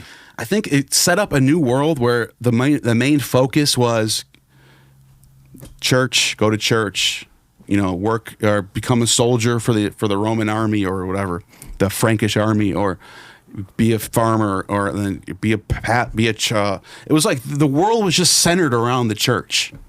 There wasn't anything like before the church. There was all these different worldviews. There's all these different philosophies: the Stoics, the Cynics, the Epicureans, the playwriters, the whatever. You have the tragic writers. You have the comic writers, and then all of a sudden, it's like from the time of Justinian until we get the Enlightenment, it's like it's just all. It's like all the texts are all church fathers and. Right. It's all on the Trinity. It's like, a new saint wrote another book about the Trinity. Great. It's like all the texts you get from that period. And it's like the whole focus of the Western world is just on the church.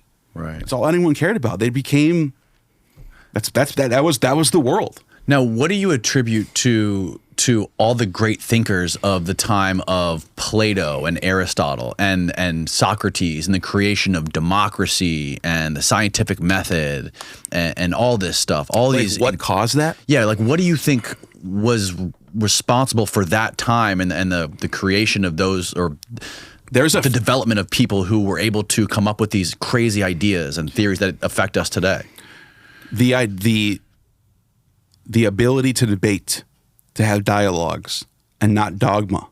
When you have a dogma that this has to be true and anyone who doesn't believe it is a heretic and would burn at the stake, versus everybody can pitch in and give their 2 cents and disagree and agree. And of course, there were dogmas back then too. Of course, there were people like, for example, Socrates is famous. He got condemned for importing foreign gods and leading people astray. Like, of course, there was still that stuff going on, but not at the degree in the Middle Ages where you couldn't be a pagan in the Middle Ages. You're done. That's a heresy. You get burned for witchcraft for that. So what I think what contributes, and by the way, Richard Carrier, him and I don't get along, but whatever. He's right about this. There's a term, they call it the Greek miracle. And they're like, people look at the classical period during the pre-Socratic era up until Plato, and they just go, what the hell happened? Right. There's just an explosion of Yes. intellect. Yes. And it's like, it's hard to even describe it. Just explosion of intellect during that time period. Never been seen before, never been seen again until 17th century, probably. I wonder if it was psychedelics. I think that's a great theory because psychedelics rewires the brain. And look, we know they were doing psychedelics because the Eleusinian mysteries were centered around kykeon, which is a drink that they made using it was a potion. We don't know exactly what was in the potion. Mm-hmm. There is some iconography to suggest that mushrooms were involved, but there's also ergot, which is fermented grain. Right. And they would take this drink and it was called being inspired by the god, entheogen. This kykeon was what, like an ancient beer or something? Yeah, ancient beer, ancient wine. They would use wine and or beer, depending on who's making it. And it was a potion with psychedelics. And they would drink this drink. And look, the Eleusinian mysteries, there's the Catholic Church, and everyone it was the dominant religion of the Western world, Orthodox in the East, right? Before that, though, the Eleusinian mysteries dominated everything. It was the biggest thing there was. There's a story from a guy named, what's his name? Nicholas of Damascus. Okay. A guy named Nicholas of Damascus wrote a story about people traveling all the way from India to get initiated into the Eleusinian mysteries. That's how famous they were. They were traveling from India through Persia, through Babylon, through Anatolia, all the way till Ionia, all the way get on a boat and then go to Athens just to get initiated into the mysteries. And it happened once a year where they do the initiations. Mm-hmm. And Plato was initiated. Socrates was initiated. Alexander the Great was initiated. Augustus was initiated. Cleopatra, Julia Domna, all the greatest, most famous people you can think of were all initiated in the Eleusinian mysteries. There's another one called the Samothracian mysteries, which is on the island of Samothrace, and it was older, but it was almost as famous. We know that Philip of Macedon, the father of Alexander the Great, was married there to Olympias when he was prince of Macedonia and she was princess of Epirus, and they met at the initiation ceremony. But anyways, long story short, they said that at these mysteries, at these initiations, their lives would be transformed and they no longer feared death. So whatever this experience was, we don't know much about it because it was secret. And this is how secret it was. Aeschylus was one of the famous poets from the 5th century BC. He wrote the Promethean trilogy, great Promethean trilogy. He got almost killed. He had to go on trial. He won the trial, but he was guilty of revealing the mysteries of the Eleusinians. And you weren't allowed to do that. You weren't allowed to tell anybody what was going on there. So all the text we have is like very what exactly goes on inside there, we don't really know. But we know that when people leave, they report that their lives were transformed forever. The only thing we do know is we know that there was a saying when you went in there, and you had to say these words. It's almost like when they said, when you get a Eucharist. I don't know if you're Catholic or not. If someone watching might understand this. When you get a Eucharist, you put your hand out and they say, "Body of Christ, Amen." Mm-hmm. Well, the Eleusinian mysteries had their own version of this, where you would after you're initiated, you would say, "I have drinking from the cup. I have grabbed the." It's like I have received the image and I place it back in the chest. Those are the words you have to say. We don't really know what it means. We just know that we just have a couple of sources that say this. So you drink from the cup, you receive the image, and you put it back, whatever that means. And they report, the people who were initiated said their lives were transformed forever and they no longer feared death, because the whole point of the initiation was salvation. And they said that if you were initiated in the mysteries, when you die, there's a special place for you in Hades, designated for the initiates of the mysteries. It's called Elysium. And it's where everybody just parties 24/7 in bliss.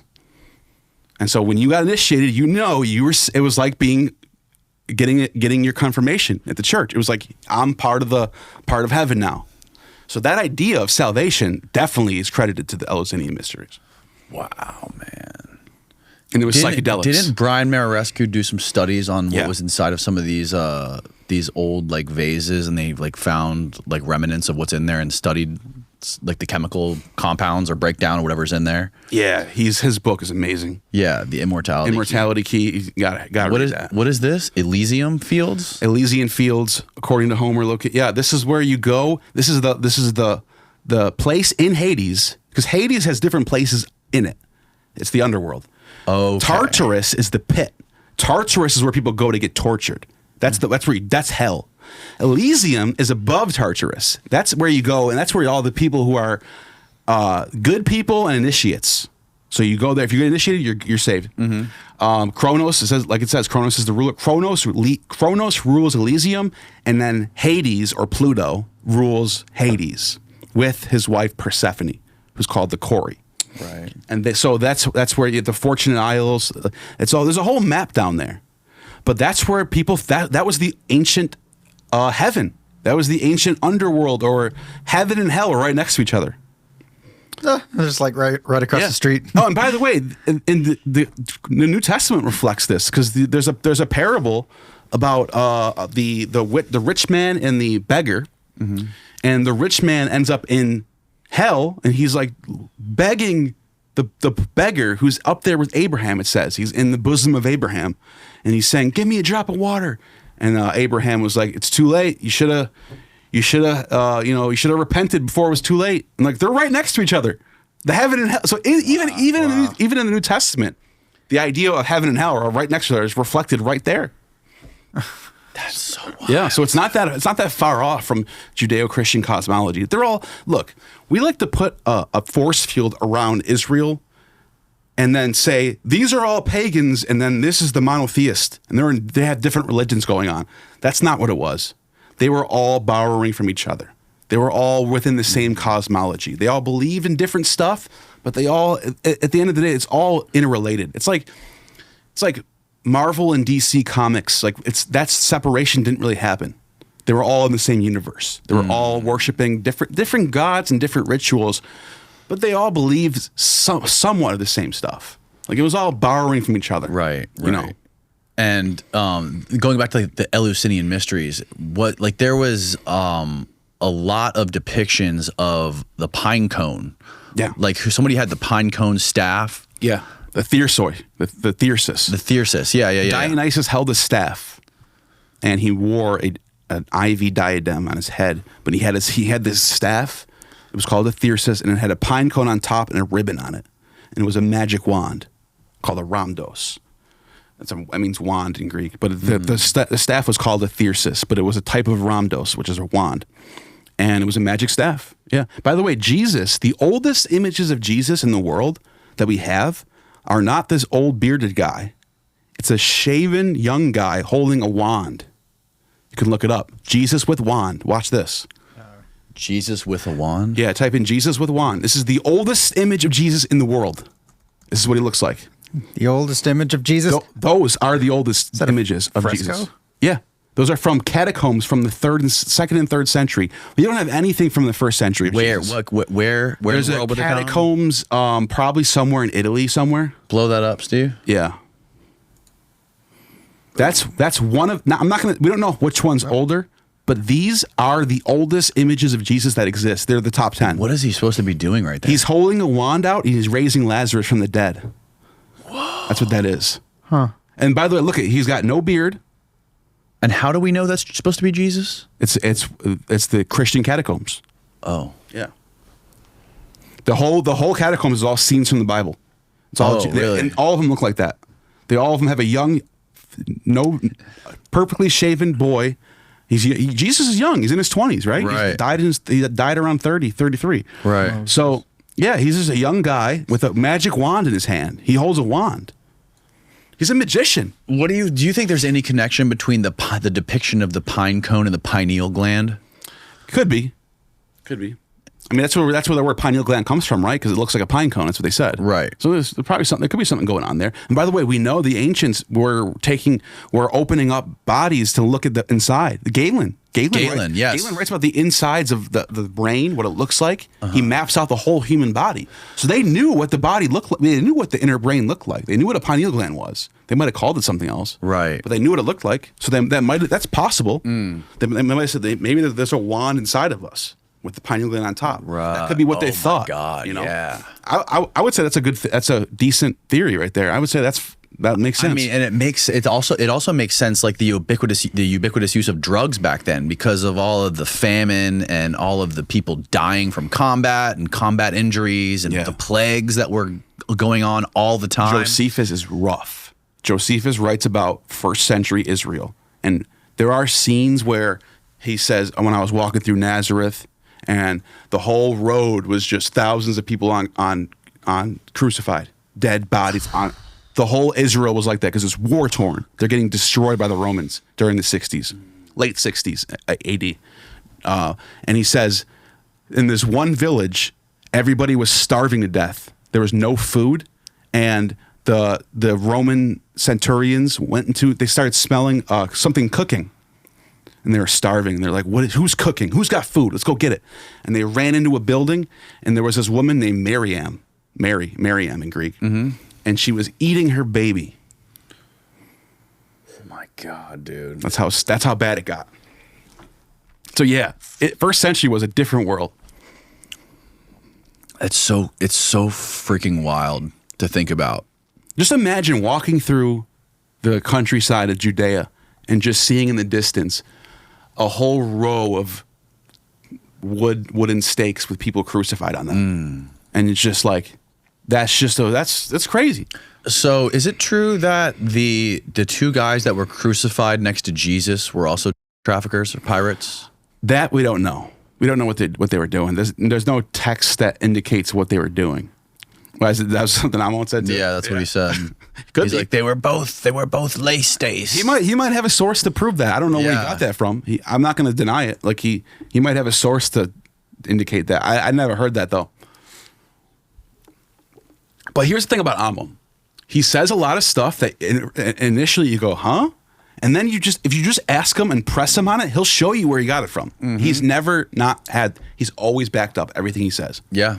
So I'm sure there's a reason why he brought in a book. He brought in an actual book of Galen, like showed it to me, and I was like looking through it. He's pointing out things to me on certain pages and showing it to me. And we were like looking it up, and incredible, dude. That was I think that's what he got his PhD. Obsessed with the Greek. That's what he's got his PhD in, was like studying Galen, which is like medical text. So he's he's like ancient Greek medically minded. That's why he sees everything through that lens. When he's reading stuff, he'll think about it through that lens. And what was the story? So he got ousted from the university he was at because he was putting together a play based on the god of bears. Priapus, yes, that's what it was. Priapus was the son of Aphrodite and Dionysus. He was like a divine child. And he's always depicted as having a huge erect boner. Mm-hmm. And people would take these Priapus statues and they put them in their front lawn like a gnome. Right, to scare off animals. Right. It's pretty cool. But he was writing a play for his students because he was a classicist teacher. That's metal. And he was the phallus was a huge ancient Greek. That's those are the statues, right? And he was showing this in class, and they fired him for that. But guess what happened though? His students rebelled and had a protest and shut down the school for a day. There's a whole article written about it. After he was kicked out? Yeah. Well, wasn't there like an investigation by the Catholic Church? Yeah, Like they he investigated he got him investigated by the Catholic Church for all types of stuff. for summoning demons and opening portals. That's what it says. That's what the court says. Yeah, they were. And you know how the Catholic Church is. You go to Italy, they really do exorcisms. They really believe, like, this is even in 2024. They still do they have exorcisms. buildings in Italy that are for people who need to be exorcised. Like little. You know how we have like these local medical places you can go in. Those quick medical. New York State has them. I don't know if they have them here. Urgent cares. Urgent cares. Urgent They care, have okay. they have exorcism urgent cares in the country of Italy. No, I'm looking way. it up. Yeah, so that's Look up. you have to look Italy that exorcism locations. Yeah, they do them there. It's a job too scary for young priests. No, they're still doing them. What's his name? Just had a Type in Italy exorcism 2024. yeah. Try that. Yeah. No, this is a movie. Keep going. Scroll down. Curse. You can try to find some Oh, locations. I just saw a resurgence. Something said resurgence. Resurgence of exorcism in Italy. See? Oh, there you go. Click that. Yeah. Good catch. Zoom in on that. Happily, we are. What is this website? Christian Healing Ministries. We are rediscovering the fullness of the ministry of healing and deliverance from evil spirits. We know that there were embarrassing extremes during the 14th through the 17th centuries when preachers were fascinated with the witches and witchcraft, and there was a shameful number of burnings, including Joan of Arc. Yep. Then came a massive turnaround featured by increasing skepticism about the very existence of angels and of Satan in particular. The skepticism is still largely with us. Since we are still learning about the healing and deliverance, we should be eager to learn from anyone who might have something valuable to teach us. So when I read about the new book that has come out entitled The Vatican Exorcists, Driving Out the Devil in the 21st Century, I quickly ordered it. And this guy's talking about. Do you know who Cameron Bertuzzi is? No. He's a Christian YouTuber. Big. He's got like 500,000 subscribers. He's huge. He just had an interview with an exorcist a couple of days ago, and that's where I heard this from. Oh, really? The exorcist says in Italy they have these pop-up exorcist places people can just go to. Is this exorcist that he interviewed in Italy? I don't know if he was in Italy. He spoke English, but I think he got trained in Italy because he was a Catholic. So he had to do training. They do like full training. He's an exorcist. He's telling them crazy stories. That's so crazy. He has to like diagnose if they're real or not first. I wonder how they do because that. people fake them, which I think they all do, or maybe not. Maybe they're just really like feeling it. I don't know. I don't know how to explain what the hell's going on with an exorcist. Like that's some next level psychology shit going on. I wonder if they film it. When you really put yourself into a certain mindset and go full with it, it's real. There's that physical feeling is real. Whatever it is, whatever psychology behind it is, I don't know how to explain that. I'm not, but there's something going on. Yeah. There's definitely something real about it. Yeah. And I think the same thing for the Dionysian religions of the ancient world. They're probably, because when they would say when you were inspired by Dionysus, you would feel the mania from it. Like you would feel it. It's like a different version of the Holy Spirit, right? In that sense. So I'm sure they were feeling all the same emotions for their gods too. Yeah, no, I think that's probably the case with some of these exorcism people. I bet you if you really did a study on like all those people that are getting exorcised or think they're possessed or believe to be possessed, I would imagine they would have to be really, really religious people. Yeah. And really believe in Jesus and Satan and angels and demons. If you found, I would be curious, like, I doubt there's any atheists who get possessed by demons. Probably zero. Here's another example of this. that. And let's check this out. And they're probably just they probably just go into the psych ward. They probably don't think it's a demon. They just think they're crazy. Yes. Former pastor. How old are you? 56. This guy's about to flip out. Yeah. Just try to look at me. Well, what, pardon? I'm trying not to let this thing manifest. So Right now, so you can talk. Okay. So, your friend? He's possessed. 56 is a Christian and former pastor. He's been dealing with entrenched demons his whole life. His mother was a victim of incest. Previous attempts. What it is. Sam's demonization is complex and deep, but Bob must first start to. Get him. Can't right. read fast Notice enough. how he was a pastor though. Yes, exactly. So that exactly. he probably planted the seeds in his own mind. Yep. this evil Here's the drama. Oh, he's faking. He couldn't take me out. He won't even listen to me. He's a bad actor. Yeah.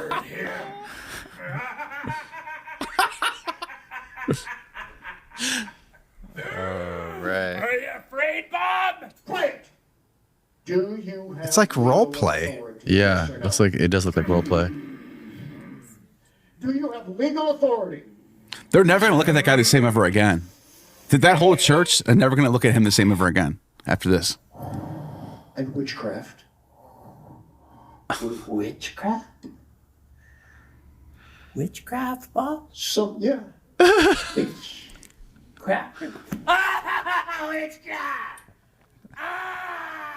Oh, they're just selling Like a it now. stage play. Yeah. Somebody sought revenge. Say we got murdered too. Say He's into it. Murder!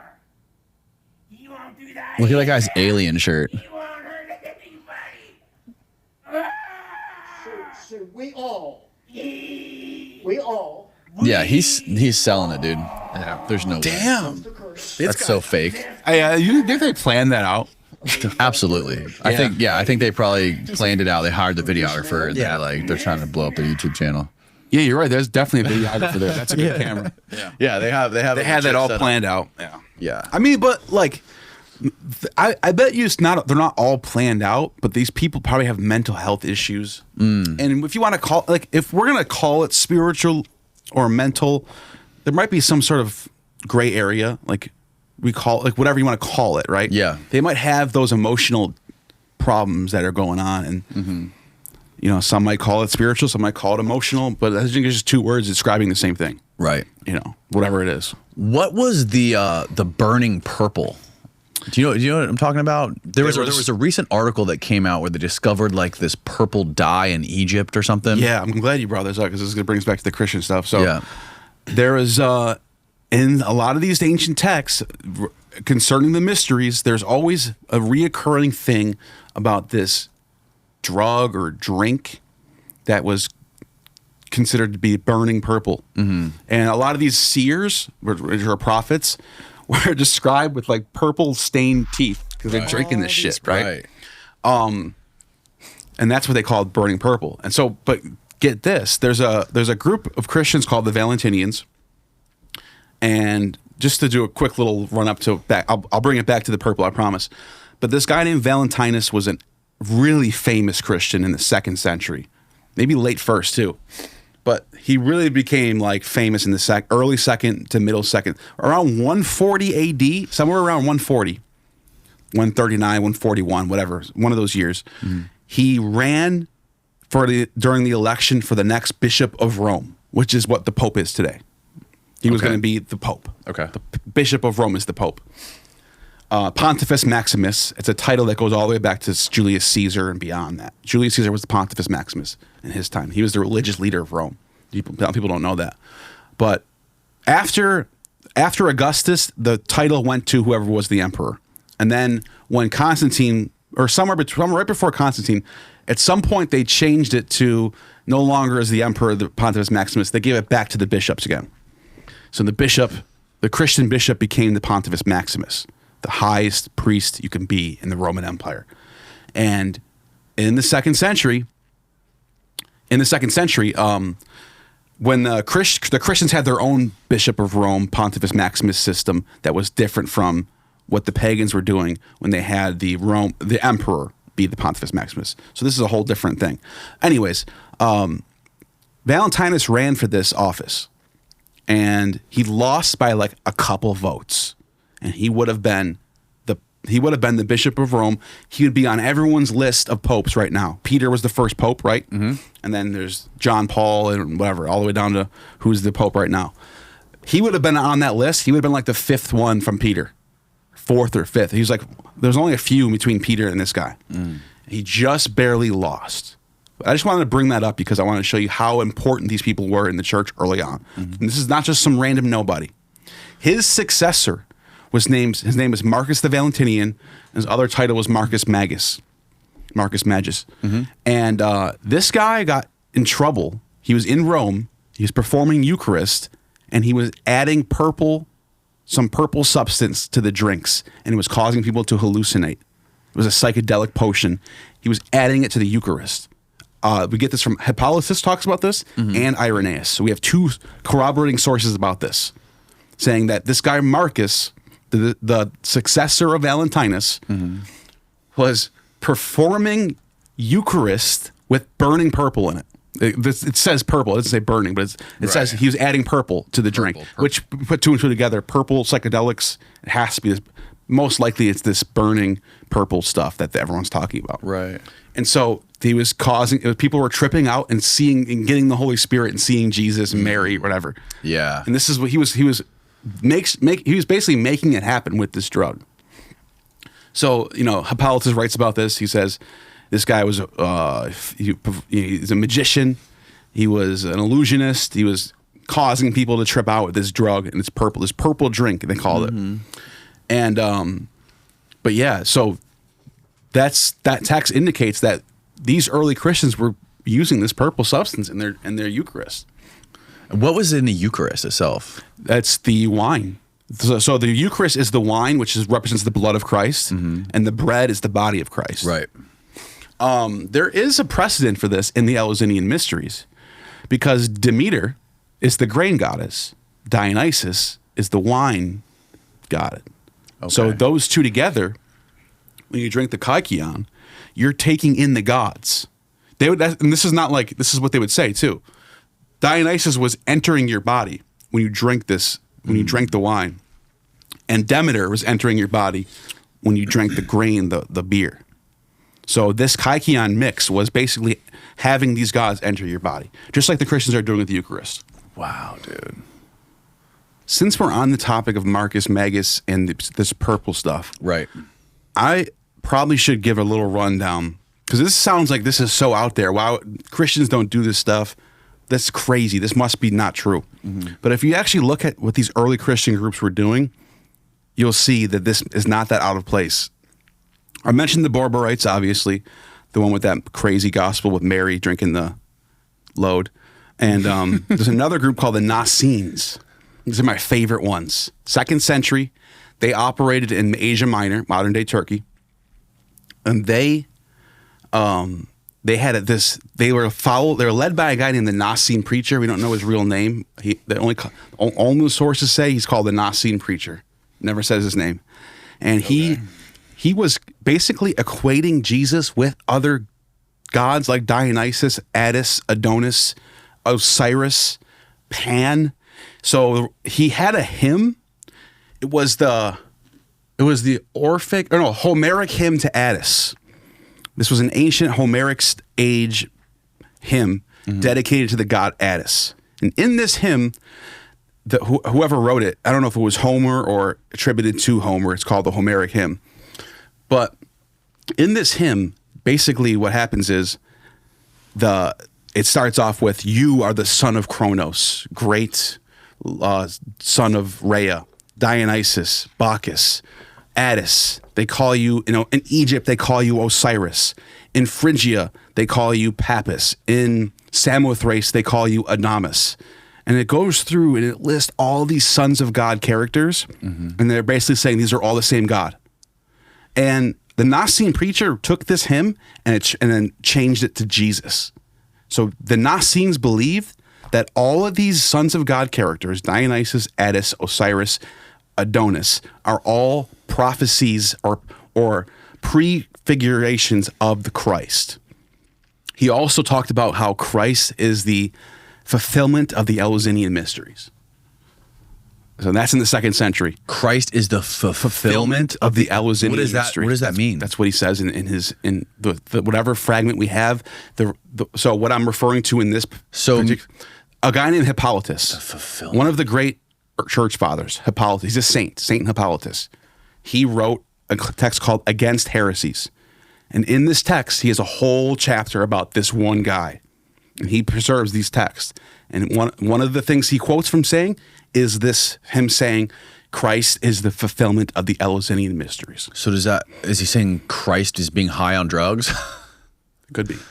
That's one that's one way to Christ is a DMT trip. could be. I mean, and that's the thing. These Nasenes were into that stuff. They were into the frenzies. They were into the Bacchic mania. They were into the whole prophesying and speaking in tongues and getting the spirit getting wild up like that. There was another group called the Ophites. By the way, Nasene means snake people. So the Ophites are the Nasenes down in Egypt, and the Nasenes are the Ophites in Asia Minor, Turkey. They're the same group. They're snake. Ophite means snake people in Greek. Nasenes means snake people in Hebrew. So they're both a snake people, but they're Christians. They believe in Christ. The Sethians are another group that believe in this doctrine that Christ is the serpent in the garden that came to save Eve from this god Yaldabaoth and said, "Eat this fruit and attain gnosis." That's their doctrine. So that's why you could see why it became heresy. Right. But this is what they believed in. And a lot of Christians believed this too. It wasn't just this random group. There was like 10 different sects and denominations. Christ was the serpent in the garden. And then so to save him from Adam? Not to save them from Yaldabaoth, the god in the garden that was keeping them there. He said they're saying you're in a prison planet, and to get free, you have to eat this apple or eat the fruit. It doesn't say apple, it just says fruit, and attain gnosis. And the idea is you'll save mankind by eating the gnosis, by eating the apple. Your generations coming after you will keep getting smarter and smarter and smarter and smarter until they can become gods. So they're taking that the opposite way, where the original thing was Adam and Eve fell from paradise. This is saying they attained gnosis and can become like gods, and basically like every generation that goes by attains more knowledge than the generation before it, and we're on our way to becoming like humans are on their way to becoming gods at some point in the future, which could be true. Maybe one day we become immortal. Who knows? I got a question. Yeah. So, you said that these, what are they? The Nicene people, these folks right here. Yeah. Oh, no, that's Nicene. It's NASS or NAA. NAASS. NAASS. ENES. ENES. Butterfinger. Yeah, Nicene. That's it. Nasenes. Anyway, so you said that they're called the snake people. That's right? your logo of your channel. Yeah. That's it. That's a breakfast. I'll get to him in a minute. I'll get to what that is in a minute. Okay. Yeah. Okay. But go ahead. So Hillman was talking about how there was this drug that used a lot of snake Snake venom. venoms. Venom. Yes. It was an antidote. Yeah, these people are snake handlers, so they're Oh no, I'm sorry. It wasn't an antidote. The antidote was something else. The Christ was the antidote is a venom too. Oh, Yeah. really? Yeah, there's dotes and antidotes, and they're both venoms. Okay, got it. But I see a relationship there, but I don't know if that is true. I was just curious if that is. No, that would be because they're known. That's what Hippolytus says. See Hippolytus of Rome right there. He says that these people are snake handlers. So they're known for carrying around snakes, doing things with snakes, and using snakes for their rituals. So it wouldn't be a stretch to say that they're doing some sort of using the venoms for whatever. But the Ophites are the ones in Egypt. The Sethians are also agreeing with them in the doctrine that Christ is the serpent. And this is how they argue it. And when Moses is in the desert, this is actually backed up by the Gospels, believe it or not. This is not that heretical that you think, and I'll explain why. In Exodus, Moses, when they're in the wilderness, Moses holds up a serpent on a rod when they're all thirsty and dying. I don't know if you know this passage. Oh, yeah. And he says, just look at the serpent and it'll save you. And this is what they were doing. They would go up and look at this brazen serpent and it would save them. Then in the Gospel of John, there's a passage that says, it's from Jesus' own lips. He says, just as Moses lifts up the serpent, the Son of Man must be lifted up. He's saying, I am this serpent. So these Christian groups are saying, no, we're not heretics. This is from John's gospel. This is from the gospel. That's what they're saying. That's how they're arguing it. Saying, and it's interesting because the story about Moses being in the desert and they're all thirsty, that's what the snake venom does. It makes you feel saves like them. Yeah. Well, that's the effect of the snake dope. venom. That's another crazy interpretation. It makes you super thirsty. They're all thirsting and it's the serpent. Yeah, I love that. That makes a lot of sense. Look up just as Moses, the son of, type in just as Moses lifted up the serpent. Just type that in, and then I'll show you the verse I'm talking about. There you go. There you go. See, look at John 3:14. Yep. This is from the Gospel of John. As Moses lifted up the serpent in the wilderness, even so must the Son of Man be lifted up. So Christ on the cross is the serpent in the wilderness. The Son of Man. That means that's another title for Jesus. Oh, really? Yeah. So he's saying, just as Moses lifted up the serpent in the wilderness, I will be lifted up on the cross. He's basically saying, I am the serpent. It's not you can't say that's wrong. Like, I'm just saying, this is what these Christians What believe. does that mean? He's the symbol of wisdom. The snake was the symbol of knowledge and wisdom to the ancient. To this day, the medical symbol that you see in every hospital is what? Oh, yeah, the snake. Look up the symbol of the Asclepius medical symbol. Is it like a snake and a shield or something? It's a snake on a rod. A rod? Yeah. Oh, it. yes, that. That's the symbol of salvation. Whoa. That's from the ancient Greeks. That's the ambulance logo right there. yes. Isn't it Look, the blue there's a one? cross on it and everything. Click on the blue one. Yeah, look, that's the Chi-Rho. Yeah, I never really. I mean, I knew it was a Look snake. up Chi-Rho. CHIRHO. CHI. RHO. Shiro. See? Wait. What is this? That's just a. that's the very cross similar. is exactly Where the same. cross, right? Yeah. There's no snake here. Yeah. But what I'm saying is they're saying that Christ is that snake on the cross. And so the medical symbol that we have to this day not only comes from this motif, but it predates that. It goes into the Greeks, this look up rod of Asclepius. If you can look that up real quick. Asclepius is rod. Yeah. You can just type in Asclepius rod. That'll work. Type in rod. Yeah. See? Okay. That's an ancient medical symbol of the Greeks. And so the Christians are just drawing from this motif. And that's what Moses is doing in the desert too. He's wrong. They're applying the motif to Moses. It's the symbol of medicine. So this does play into Ammon. So that would mean Jesus was medicine. Christ is medicine. Christ is medicine. He's salvation. Christ is drugs. Yeah, dude. Isn't that crazy? Wild. That's Asclepius.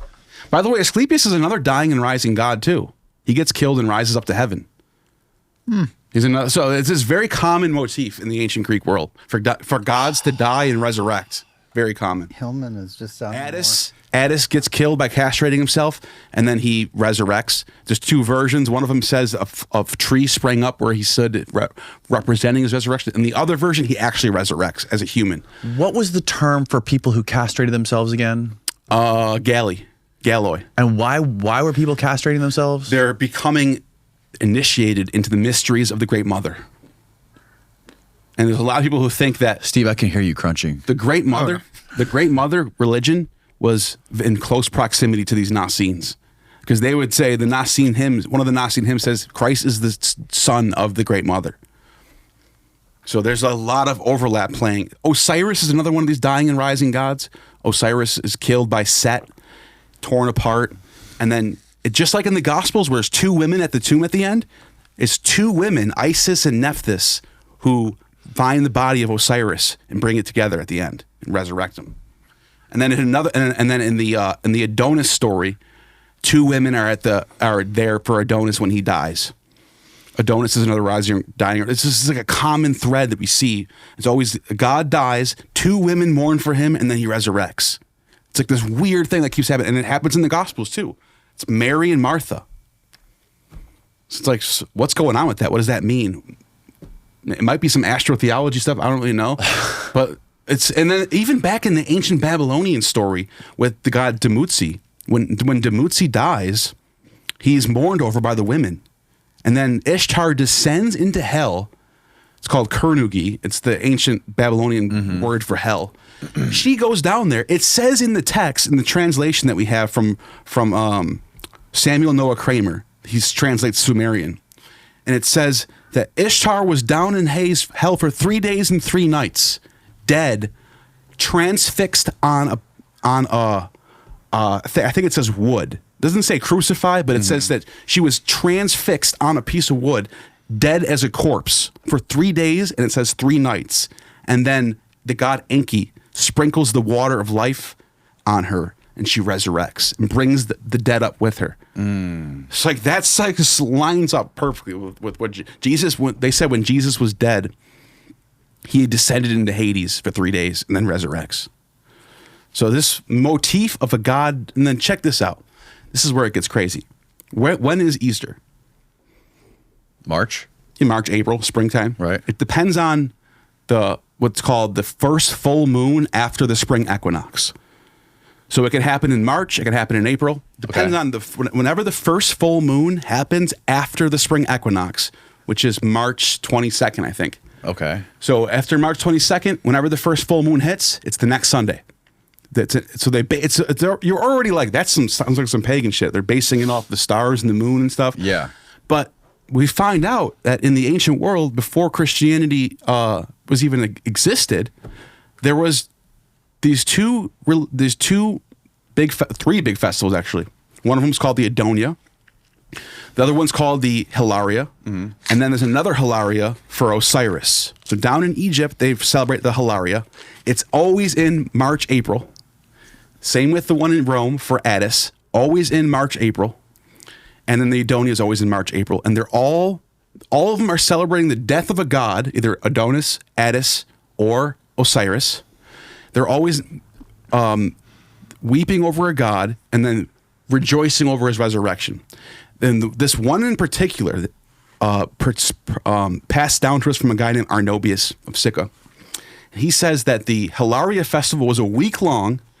It starts on March 15th, and it ends on March 20. It ends on the March. I think either March 15th or 22nd. Anyway, it's right at the spring equinox, right where Easter is. Same week as Easter.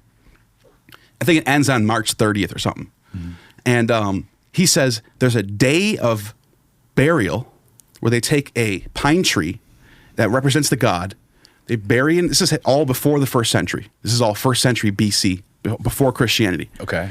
They take a pine tree and they bury it in the dirt, and then they mourn for 2 days. On the third day, it's called the Day of Rejoicing. There's a day of blood, and that's the day where they castrate themselves, and the initiates would become priests of the Great Mother.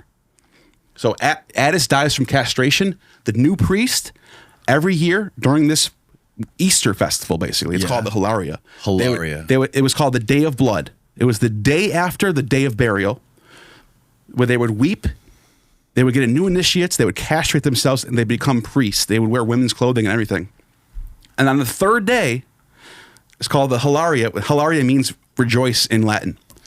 The third day is the day of rejoicing, and they would rejoice of the resurrection of Attis. This happens at the same week as Easter.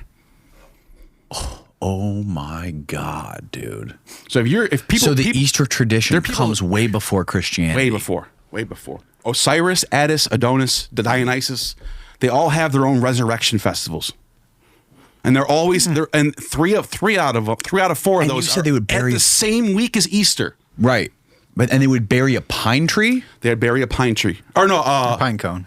Pine tree, yeah, pine tree. Pine tree, yes. And that was supposed to represent a sort of god or something? God Attis. The dead god Attis. It's called the Hilaria Festival. Look it up. It's even on Wikipedia. Can you look that up, the Hilaria Festival? Yeah. Oh, yeah. This is all known stuff. By the way, Christian scholars fight this. They'll say, it's a coincidence. You'll say, there's no way this doesn't influence Christianity. They say it doesn't. They fight this. They say there's no way this influences Christianity. That's what they say. Click on the Hilaria link. Yeah, I'm telling you, it's all Go in to the there. link. There you go. Hilaria. So if you want to read that for a second. The Hilaria, Latin for the cheerful one, a term derived from the borrowed adjective ancient Greek, or the borrowed adjective. March equinox, see?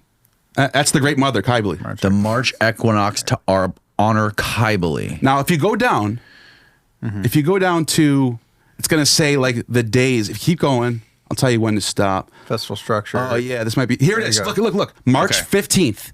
Read. This is the whole schedule. The first festival can be tentatively reconstructed with the days of the festival literally translated as follows: 15th of March, the reed entered. Its exact significance is uncertain. The reeds may refer to the riverbanks where Attis was exposed as a child and rescued by Cybele. The 9-day period of abstinence from bread. Like they do, Pomegranates. like how they do. Right before Easter is Lent. It's like Lent, right. Only milk was permitted to drink. Yeah. 22nd of March, the tree entered. A pine tree is felled. Told A you. tree is set up at the temple of Cybele.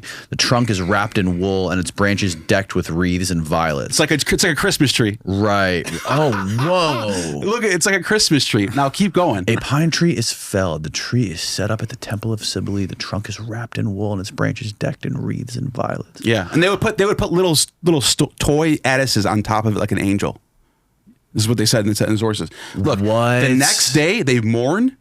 This is exactly what I just said. Just repeat. Look at. Then after the day of mourning is called the Day of Blood. Castration rituals would take place. Told you. The tree is symbolically buried. Buried for his death, and then look at the third day. Count from the day of mourning to the day of joy. Yep, the 22nd to the 25th, 3 days. That's 3 days later. Just like Jesus is dead on the third day, he rises. my God. Look, the day of joy on March 25th, the resurrection of Addis. Now you're going to sit there and tell me this didn't influence Christianity? Get the out of here. You are full. These Christian scholars in the SBL, Society of Biblical Literature, full of shit. They know this and don't care. So does it say anywhere on this page what part in history in the human time or the timeline of history where this started? 200 BC. Where does it say that here? Well, that's when they imported the god to Rome. And by the way, yeah, if you read the source that actually has the calendar, the guy who wrote that was living probably in this. I don't remember when exactly, but yeah, this was a festival that started. The writing in the 4th century. Yeah, that's AD. when he's writing this though. He's a Christian. Okay. Yeah. Described the basic multi-day structure of the festivals as it relates to the myth of Cybele and Addis. Yeah, that's when the Christians are writing about this. That's when the Christians are writing about it. Okay. If you look at when the importation of the cult of Cybele happens in 204 BCE. Click on Cybele. Yeah, click on Cybele. Where? That's a good. That's where you're going to find very it. bottom. Yeah, Yeah, right there. Yes. Okay. Sibley. God, this is a lot of work to figure out the Yeah, truth. yeah. It is. No, you're asking good questions. Look, right there. 205 BCE. Keep going down. Oh yeah, the very bottom. Okay, in Rome, Cybele became known as the Magna Mater, the Great Mother, a Roman state adopted and developed in a particular form of her cult after the Sibylline Oracle in 205 BC. That's when they started doing this thing. Recommended her conscription as a key religious ally in Rome's second war against Carthage, 218 to 201 BC. So that's when they imported her cult.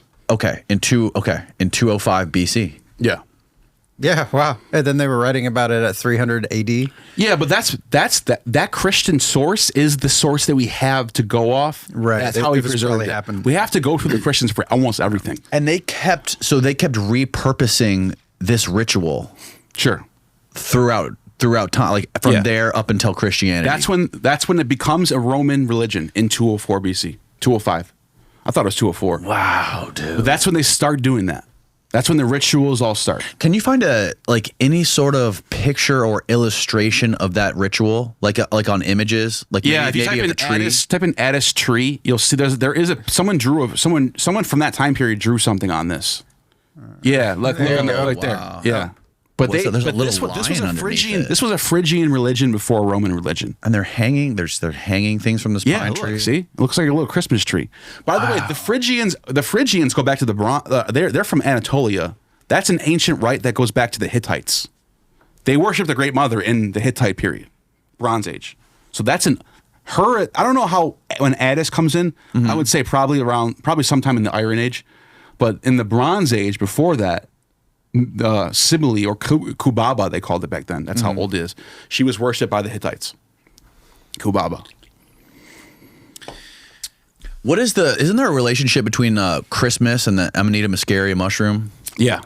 Yeah, they said that because under pine trees is where This is what John Allegro wrote about, I think. this is actually true. Pine trees naturally have Amanita muscaria grow underneath them for some reason. There's some sort of symbiotic relationship between pine trees and the growth of Amanita muscaria. So I'm sure this cult had something to do with that. Like I'd be surprised if it didn't. Are you familiar with John Allegro, the guy who wrote Sacred Mushroom in the Crowd? What do you think about? What do you think about that? It's interesting. It's fascinating. He thought that I guess he was like the expert on the Dead Sea Scrolls or something. He dedicated his life to translating the Dead Sea Scrolls. I didn't know that. No, I like this. I like his work. I think it's fascinating stuff. Yeah, and he I guess his conclusion was that it was all based on ancient fertility cults. Yeah, and that's what and eating mushrooms like. But again, I don't think it's all based on that, but I think there's a layer of that going on, especially when you look at these other groups that I've mentioned that have these rituals going on. There is something going on with that. Right. What does this say? The symbolic relationships with many trees, including pine, oak, spruce, fir, birch, and cedar, commonly seen under. Okay, this is the Amanita muscaria forms under. They grow underneath the pine trees. Yeah, they always. Whenever if you go to like on top of I don't know, some mountain that has a lot of pine trees, you will find Amanita muscaria underneath them. Mm-hmm. That's everyone knows that.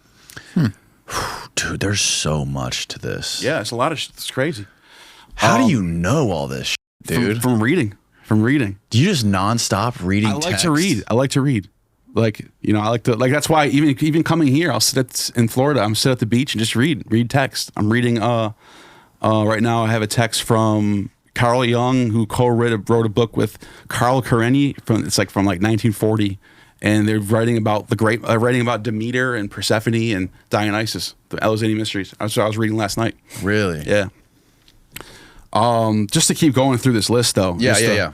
So those are the Ophites. That whole thing that you just went through with Easter is mind bending. That's the Nazians, and they said Jesus was Attis. So that's how you know there was a connection. The Nicene preacher says that in his text. So that's even more evidence. That's why I don't understand why Christian scholars are so reluctant to even accept that. There are some that do though. It's just not the consensus. Okay. Like M. David Litwa, PhD, he thinks there's an influence. He doesn't think they're like secretly worshiping Attis. Neither do I. Mm-hmm. But I think they're just drawing from these motifs. Yeah. Which is like, who cares? Like, why wouldn't they? In any other genre of art, there's influencing going on. Well, the thing is, people take it literally, right? Jesus dying and coming back from the dead 3 days later. They literally think that happened. How is it literal? How could it possibly be an event that really happened when it's taken from a tradition? You would have to say that all of these traditions are prophesying Jesus. That's the only. And by the way, there is someone who does that. Eusebius argues that when Eusebius is confronted with all these motifs from all these other cultures, his response is they're just prophesying Jesus. They're all pointing to Jesus. That's what he says. That's his response to that, which is interesting. It's a slick response. Yeah. Then you have say the Cainites. The Cainites are a group who flip everything on its head. They're the most rebel Christian group you're ever going to find. They name themselves after Cain. Canaanites. Not Canaanites. Cainites. Cainites. Okay. So Cain and Abel. Everyone knows the story. Cain's the bad brother. Abel's the good brother. Cain kills his own brother because he's jealous. Right. They call themselves after him. They're like, he's the good one. And the reason why they say this is because in the story, Cain was a tiller of the land, and he grew fruits and vegetables. Abel was sacrificing meat, and Yahweh or Yaldabaoth, they call him, he accepted the meat offering instead of the plant offering. And he says, no, he was a tiller of the land. He was a vegetarian. He was actually the peaceful one. So they flip the story on its head. Then they say that Eve was graped by God in the garden. That's one of their doctrines. He was what? By God? Graped. I'm not going to say the word, our word. Oh. Essayed. Oh. So they said that. And then they say, like, they have the whole idea that the Yahweh is the demiurge, is evil. They say Judas was a hero. Everything that's bad in the Bible, they say is good. Those are the Cainites. Cainites. There you go. Gnostic and antinomian sect known as the. That means that means like they do anything. That means libertine. It means like they'll do whatever they want. There's no laws. That's identified by many groups as Gnostics of evil. Yeah, that sounds pretty cool. I'm not kidding. That's a real group that existed. That sounds pretty cool metal. band name. Yeah. And then you have the Carpocratians. And the way I would describe the Carpocratians is first of all, they're down in Egypt in Alexandria, and they ran their group very communistic. Everybody was equal. You had to sell your property at the door, and you couldn't. It doesn't matter if you're rich or poor. You all were now equal under Christ. They are ran by this married couple, Carpocrates and Marcellina, who had a son named Epiphanes.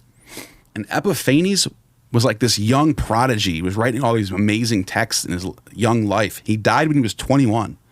I forgot how he died. But he was such a prodigy that they deified him. And they made him equal to Jesus. So they were like, he became a god. They were worshipped. He had his own temple and everything on the island of Kefalonia in Greece. So that's a weird Christian group right there.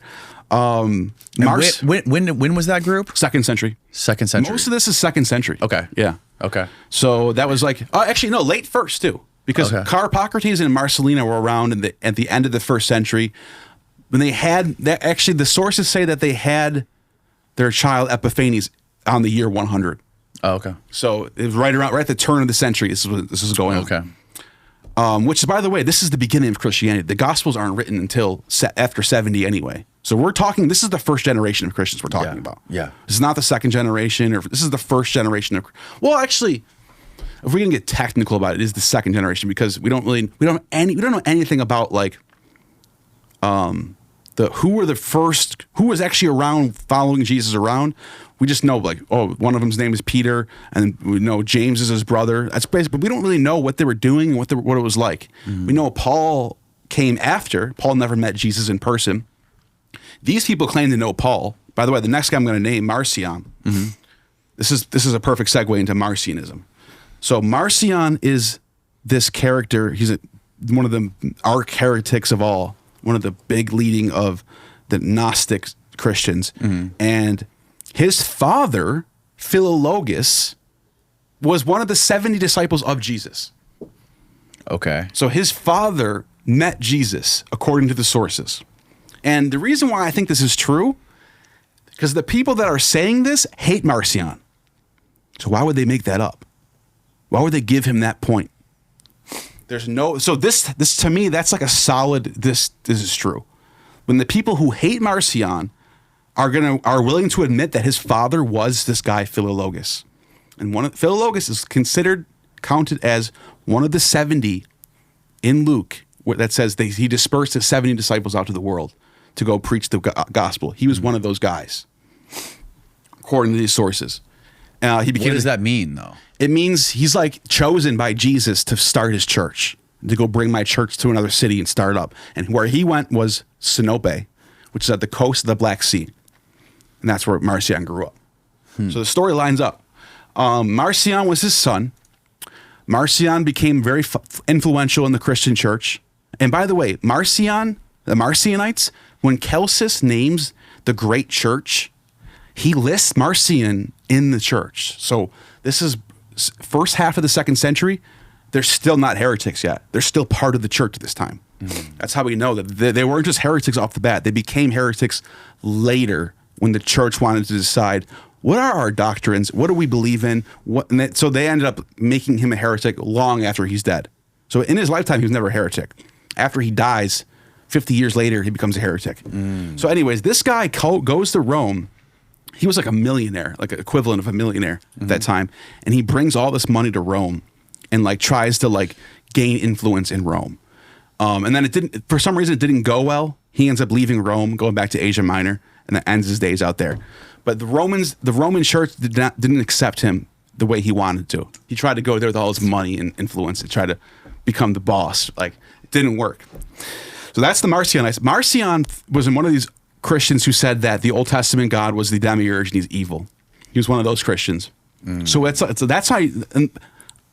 It's crazy because the son of one of the 70 disciples is saying this.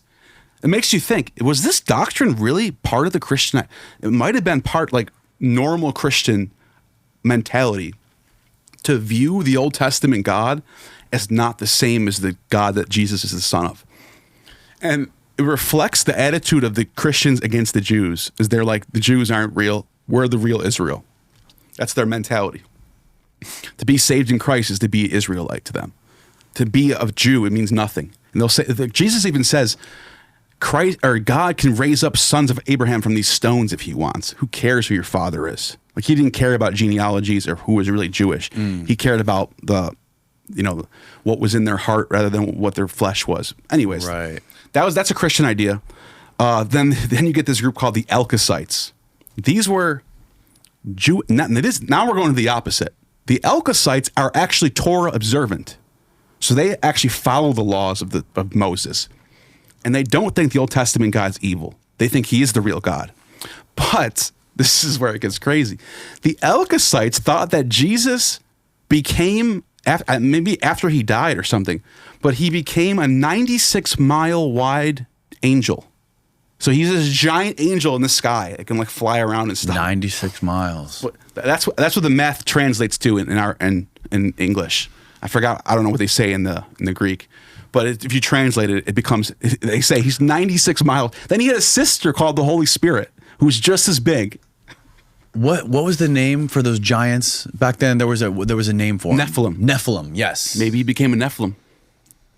And then Yeah, obviously maybe. the Anunnaki plays into that. Yeah, the Anunnaki and the Nephilim. Yeah. I want to get to that. We're going to put a little bookmark on the Anunnaki. We'll talk about that in a second because Okay. it's interesting stuff. Okay. I mentioned the Parate, and they believe that all the pagan gods are just demons. Remember, we talked about that. Right. Then there's a group called the Montanists. Oh, no, let me before that. Stick on the Jewish ones, the Ebionites. Mm-hmm. The Ebionites claim that they're the Church of James, the brother of Jesus. That's what they say. They're located in Jerusalem. So they have some legitimacy here. There might be some truth to this. That they claim to be the real Christians. They don't think Jesus is God. They think he's just a prophet. They don't think he's divine. He's just another man. He was the Messiah, though. In their idea, the Messiah isn't divine. He's just the chosen, anointed one of God. Okay. But they think Paul's a liar, and they reject all Hellenism and Greek stuff. They're just sticking to the Jewish stuff. Okay. That's the Ebionites. And then from the branch of the Ebionites, there's a group called the Nestorians, and Jesus was called a Nestorian, so it's like, And apparently John the Baptist was one of these Nestorians. And the Nestorians end up becoming another group called the Mandeans. What do you classify all these groups as? Like what?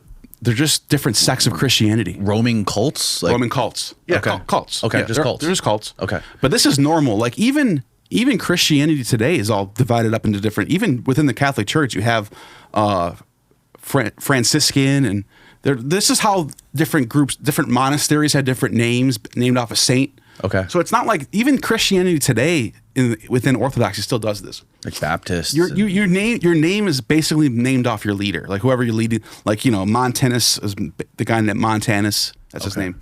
But the Nestorians become the Mandeans, and they're led by John the Baptist. They think John the Baptist was greater than Jesus, and they're like the Ebionites in the sense that they don't think Jesus was a god; he was just the Messiah. Okay.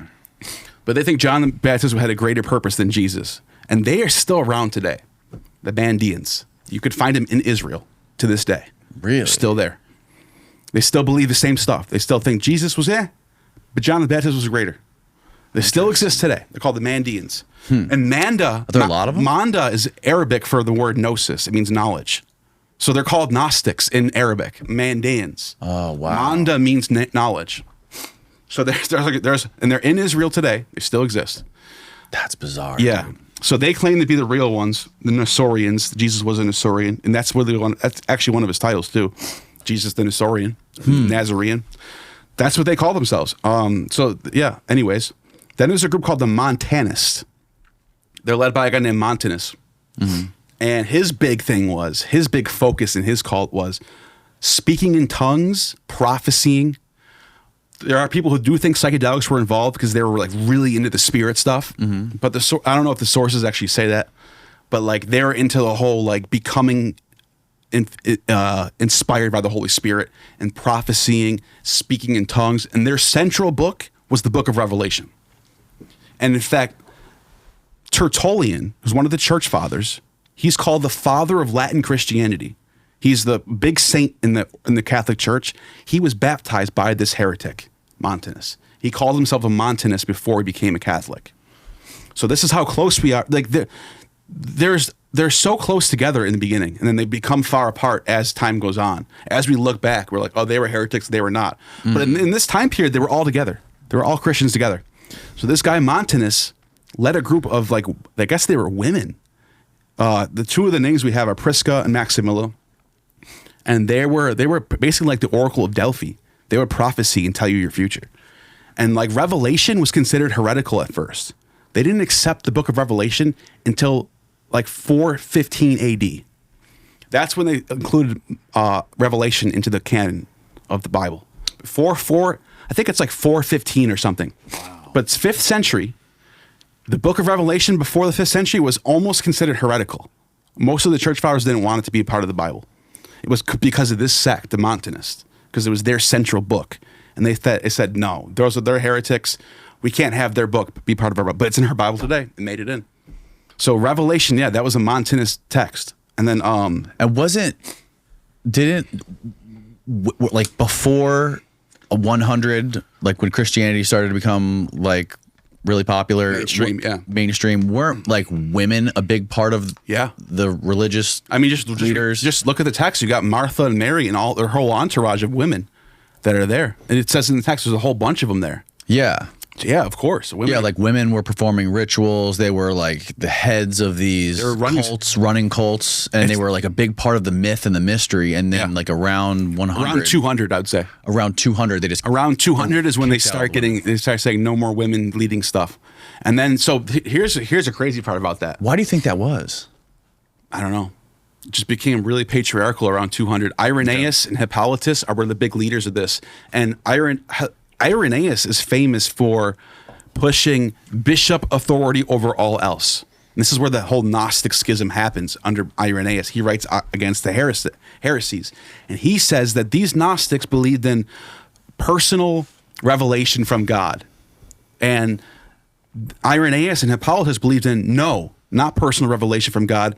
The bishops lead the church. Bishop authority, bishopic authority. Right. And that was what he preached. And then, so here's where it gets crazy. The 7 authentic epistles of Paul that all the scholars agree, even Bart Ehrman agrees that these 7 epistles are written by one person who's probably Paul.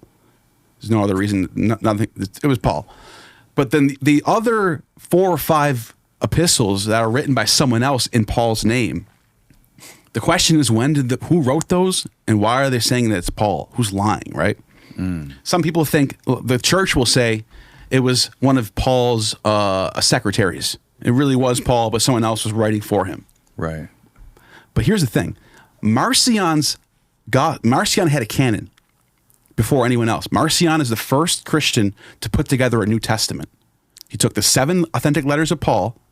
He only had seven epistles, and it happened to be the 7 authentic ones that scholars agree are authentic. It just happens to line up that way. The 2 other texts that aren't included in Marcion's New Testament is what is it called? Timothy, 1 Timothy and 2 Timothy, and Titus. Those 3 epistles that are supposed to be written by Paul are not written by Paul. And they're forged. This is what scholars think. And they happen to be not in Marcion's New Testament. Now, check this out. What do you know? What's in this text? It talks about bishop's authority over everything else. So people think, and I myself included, I think 1 Timothy and 2 Timothy were written by someone, maybe Irenaeus himself wrote it, in Paul's name, to give it the authority to say, look, even Paul says bishop authority over all else. And then what else is in 1 Timothy? 1 Timothy has anti-Gnostic rhetoric in there, saying these people call it gnosis. It's false gnosis. That's in 1 Timothy. Wow. And no other, and even in the other 7 authentic epistles of Paul, he says gnosis is good. So what did Paul change his mind? Or what really happened is they produced these texts because they wanted the doctrine to align so that the bishops could have the authority. Right. So right around 200 AD, you start to see this push towards bishops, and no more personal salvation, no more speaking in tongues, no more Bacchic mania stuff going on, Holy Spirit, all that stuff. That becomes heretical. So that's what happened with that. Wow, dude. So the next thing I wanted to get into is I talk about the Valentinians. The Valentinians, man, they had this crazy Pythagorean system where they do gematria. Have you heard of that? It's when it's when names in Hebrew or Greek are given a numerical value. So Nero is 666, right? Right. So there is 24 letters in the Greek alphabet, right? Okay. Jesus' gematria is 888. Now, what do I mean by that? They take the letter for Yeshua in Hebrew, or I'm sorry, Jesus in Greek, and they give it, every letter has a numeric thing. This is well known. Gematria was a thing they did in the first century. So in Greek, Jesus equals 888. Now, if you go down, Wow. that's how you do the math. Jesus 888. Christos is 1480, right? That's cool. The one that's important is Jesus, though. Okay. So keep going down. I just want to show you something. It's pretty fascinating.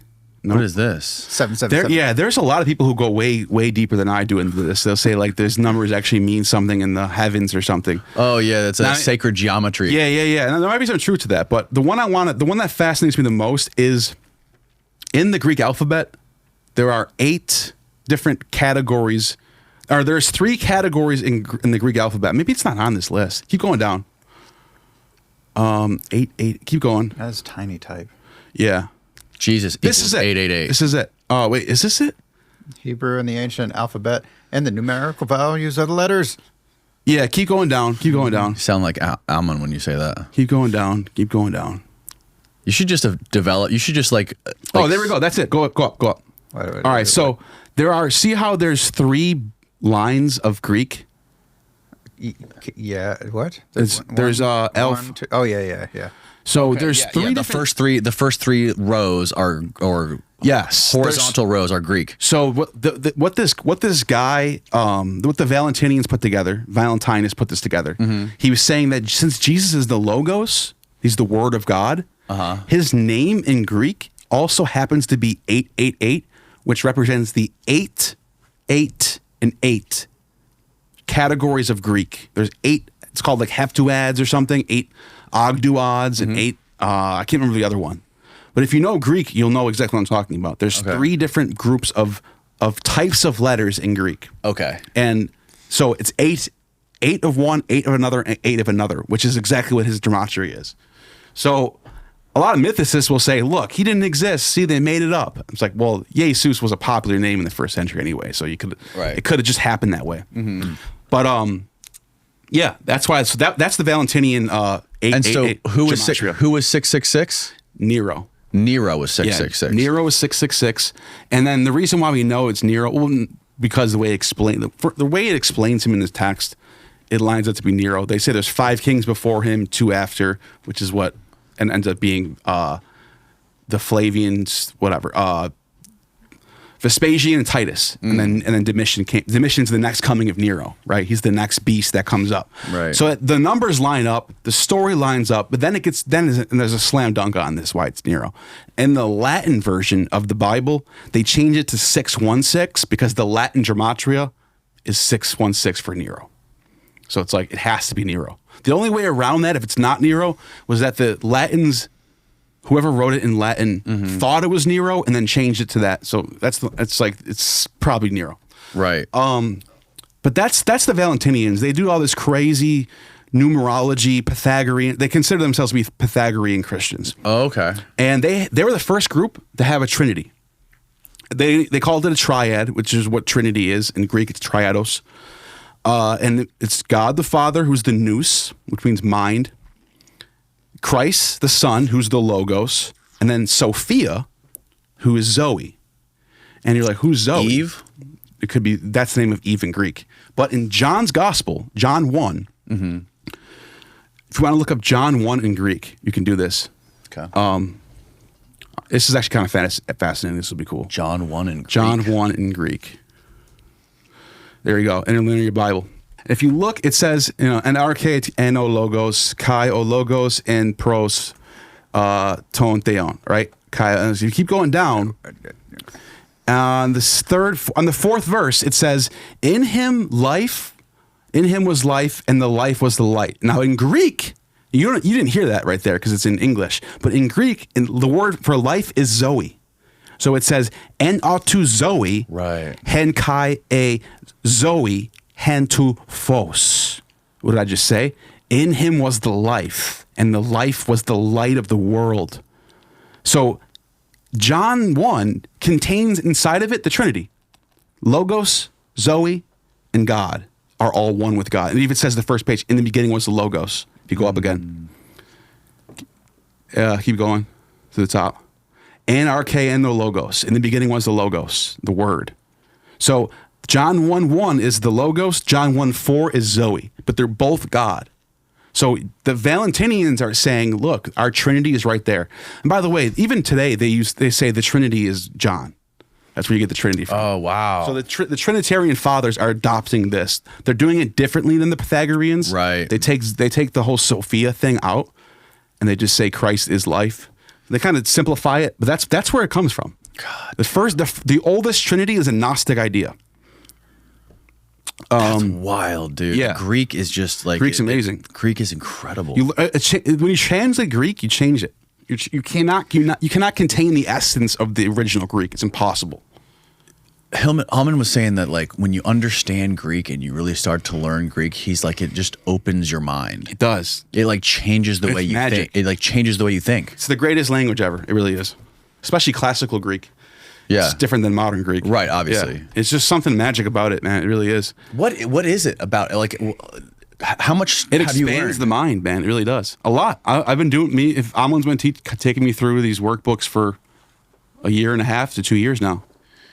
Is it just like the word like words like the one we were talking about earlier, where it's like fear of God? You have like these words that Theos Abase. Yeah. Theos They have Abase. all these technical terms that mean a lot of things. There's a lot of that stuff going on. Yeah. Greek's amazing. So the Valentinians had this idea of there being a triad. Then this is where it gets crazy. Basilides was a late 1st century Christian. And that's where you get that logo, the Abraxas logo, the one that's on my channel with the guy with the serpent legs and the head of a bird. Oh, yeah. Yeah, that's Abraxas. Now, this guy Basilides, who claims to be a student of Simon Magus, and he says that Christ's father was Abraxas. And Abraxas has a gematria, as we just talked about, of 365. Abraxas gematria in Greek equals 365, which means he equals every day of the year. He also, he has 7 letters in his name, which is the 7 letters of a week. And if you multiply, this is where it gets really complicated. If you multiply the consonants with the vowels, you get 12 for the 12 months. So he's a calendar god. He's a time god. And then his head is of a bird. Right. Gives him air. His body gives him land, and his snake legs give him water. So he's an elemental god. So he represents the cosmos itself. He represents reality itself. And he's saying that this Abraxas, whatever you think of God, it's this. He's just reality itself. And he says Christ is the son of reality. It's like Christ is the son of this God, Abraxas. He calls it the Megas Archon in Greek, which means great ruler. And then, by the way, the Basilidians, they're named after him. According to Clement of Alexandria, early 2nd century writer, or late 2nd century writer, he says that the birthday of Christ, which is on January 6th, before it was on December 25th, it was January 6th. By the way, really? In Eastern Orthodoxy, they still celebrate January 6th as the birthday of Christ. That's why you have 12 days of Christmas. December 25th to January 6th is 12 days. Okay. And to this day, Eastern Orthodoxy still celebrates the birthday of Jesus on January 6th. Clement of Alexandria says That's what the Russians celebrate. Russians do it too. Clement of Alexandria says that the first people to decide this date was Basilides. He was the first Christian to declare that Christ was born at the end of the winter solstice. Epiphanius, the guy we talked about earlier, he says that January 6th turns out to be the birthday of 2 other gods too. This is where it gets crazy. He says one of them's name is Ion. Ion is like a version of Osiris and Dionysus rolled together. He's like this 1st century synchronistic god. You could look him up if you want. Okay. Ion. And so they said his birthday was on January 6th. He was born of a virgin. called the Kori, which is the name of Dionysus' mother, Kori. That's Persephone's title. It's also a title for Kybele too. She has the title of Kybele. And then check this out. And this is all Epiphanius says the same thing here. He says another god named Dusharis. It's Aion. Yeah, it's confusing. There's a lot of words that sound the same in Greek. Yeah, that's it. Ion. The deity, a Hellenistic deity associated with time. Yep. Now, if you go down in this, I think it says something about the birthday here too, where it says, look for Epiphanius. Go up a little bit. Oh, you're going to find it right here? Yeah. How do you spell Epiphanius? PH. E-P-H. Oh, I'm sorry. E-P-I-P-H. E-P-I-P-H. Yeah. Epiphanius. There it is. There it is. Epiphanius says Alexandria, Ion's birth, Kori the Virgin, was celebrated January 6th. Oh, shit. That's the same day as Christ, dude. You got this god, this pagan god, born of a virgin on January 6th, the same day as Jesus. Isn't that crazy? They're just taking everything from previous shit. And so guess what? Did you ever heard of Petra? No. Look up Petra. Oh, the city? Yeah.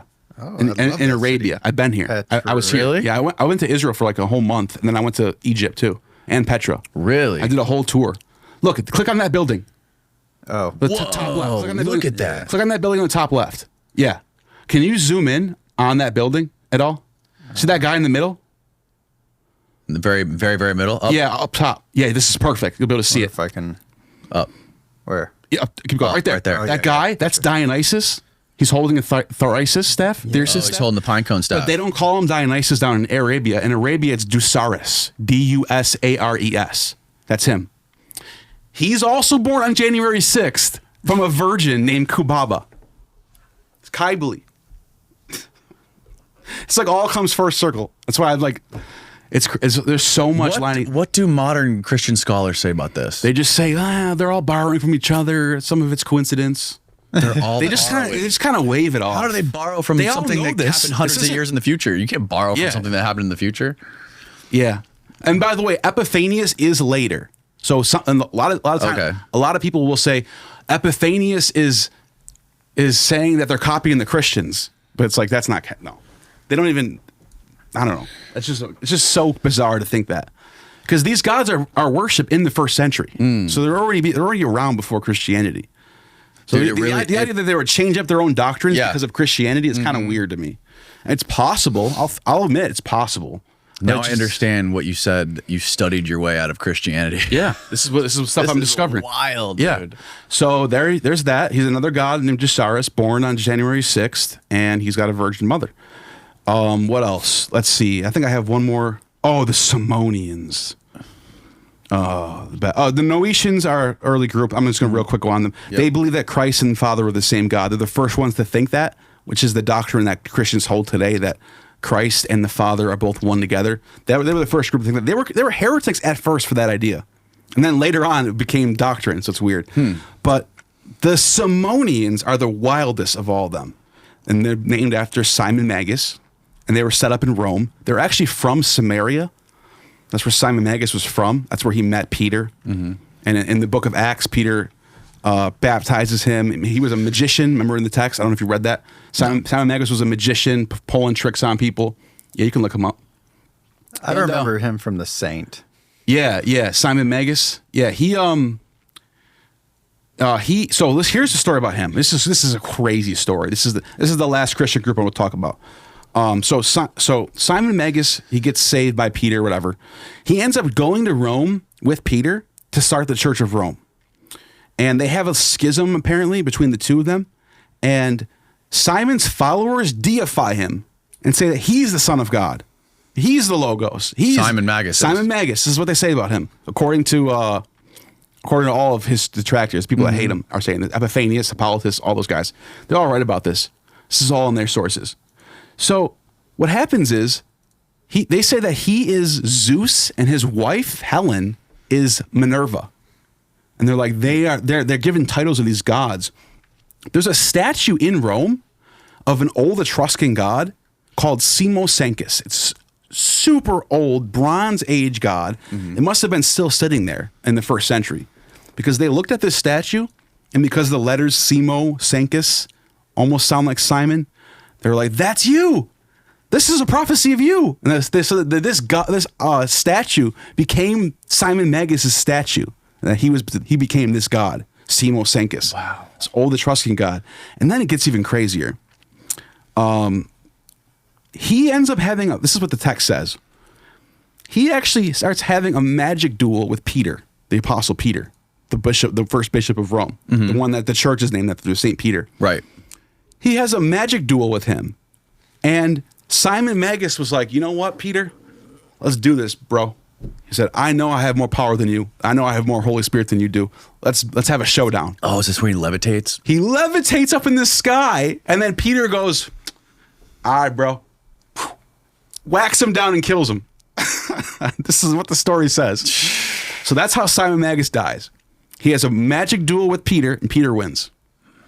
And that's when, I don't know when that story was written. It's probably in the middle of the 2nd century when they wrote that story. I just had this guy in the podcast not too long ago named Jeffrey Kripal. Yeah. He's a religious scholar, and he wrote a whole book about like ancient levitation. Yeah. And he told you about Simon Magus? He was talking about basically like all these priests and these people levitating in antiquity, like just recounts and writings of people levitating. Yeah. And there was so much of it. There's a lot of it. A f***ing guy from an aerospace company, I think it was JPL, like hit him up, and he's like, "Yo, we want to learn about this levitation for like aerospace." And he like ended up doing some sort of a talk, this talk at a. So they were taking it seriously, huh? They brought him to MIT and they had him talk about it because they're trying to figure it out for modern aerospace. Dude, it's so wild. That's crazy. Yeah, it's super crazy. So what is the connection between, or the misconceptions between, the Nephilim and the Anunnaki? So the Anunnaki come from the Sumerian and Babylonian texts. Those texts came from when? Like 3000 BC. 3000 BC. Yeah, like this is the oldest text that exists in the world. Like there's nothing older than Sumerian text. I mean, there's stories that predate these texts, but they're not written down. This is Sumer is the first place where we get written text. And they're in cuneiform and Akkadian, and they write about these Anunnaki. And there's this group of gods that, and sometimes they're in the underworld, and some stories they're in the heavens. Depends on what story you're looking at. Mm-hmm. Most of the time, it's the underworld gods, which is a misconception. People think that these are coming from above, but most of the texts describe them as in the underworld. Mm-hmm. But there are some texts that do describe them coming from the heavens, so that there is some credibility there. But they get lumped in with the Nephilim because the Nephilim are also described as these. Oh, these are the tablets. Those are the old ancient Sumerian tablets. Yeah. Wow. They're from like 3000, 2000 BC, somewhere in between, 2500 BC. Yeah, super old. Now check this out, right? So the Nephilim are these like fallen gods. Sometimes they're called giants because Nephil can mean giant in Greek, but Nephil also can mean to fall.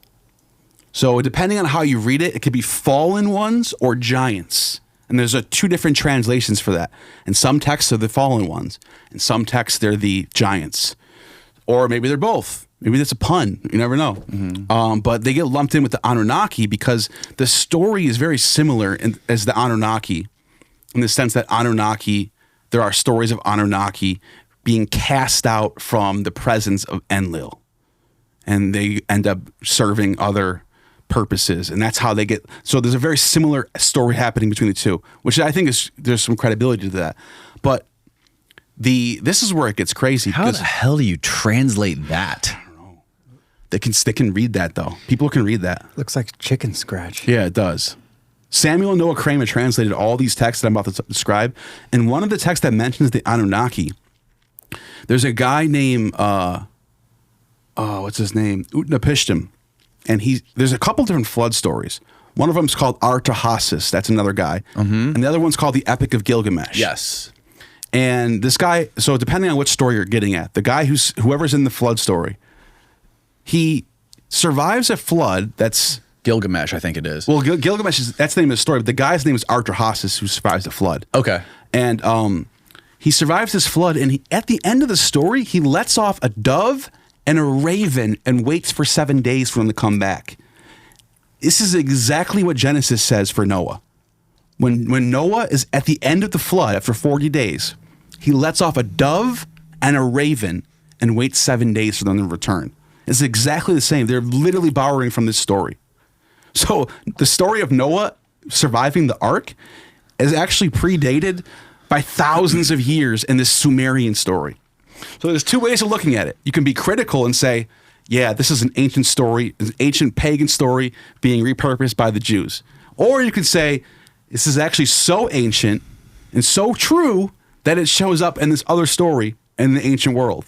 Depending on which way how you want to spin it, right? Right. You can make it positive for the Noah's Ark. Say Noah's Ark is so true that we find it in another version in a different story. Or you can say it's such a retelling of an ancient pagan story that it can't be true because this is already in a text from 1,000 years before Noah was ever talked about. Right.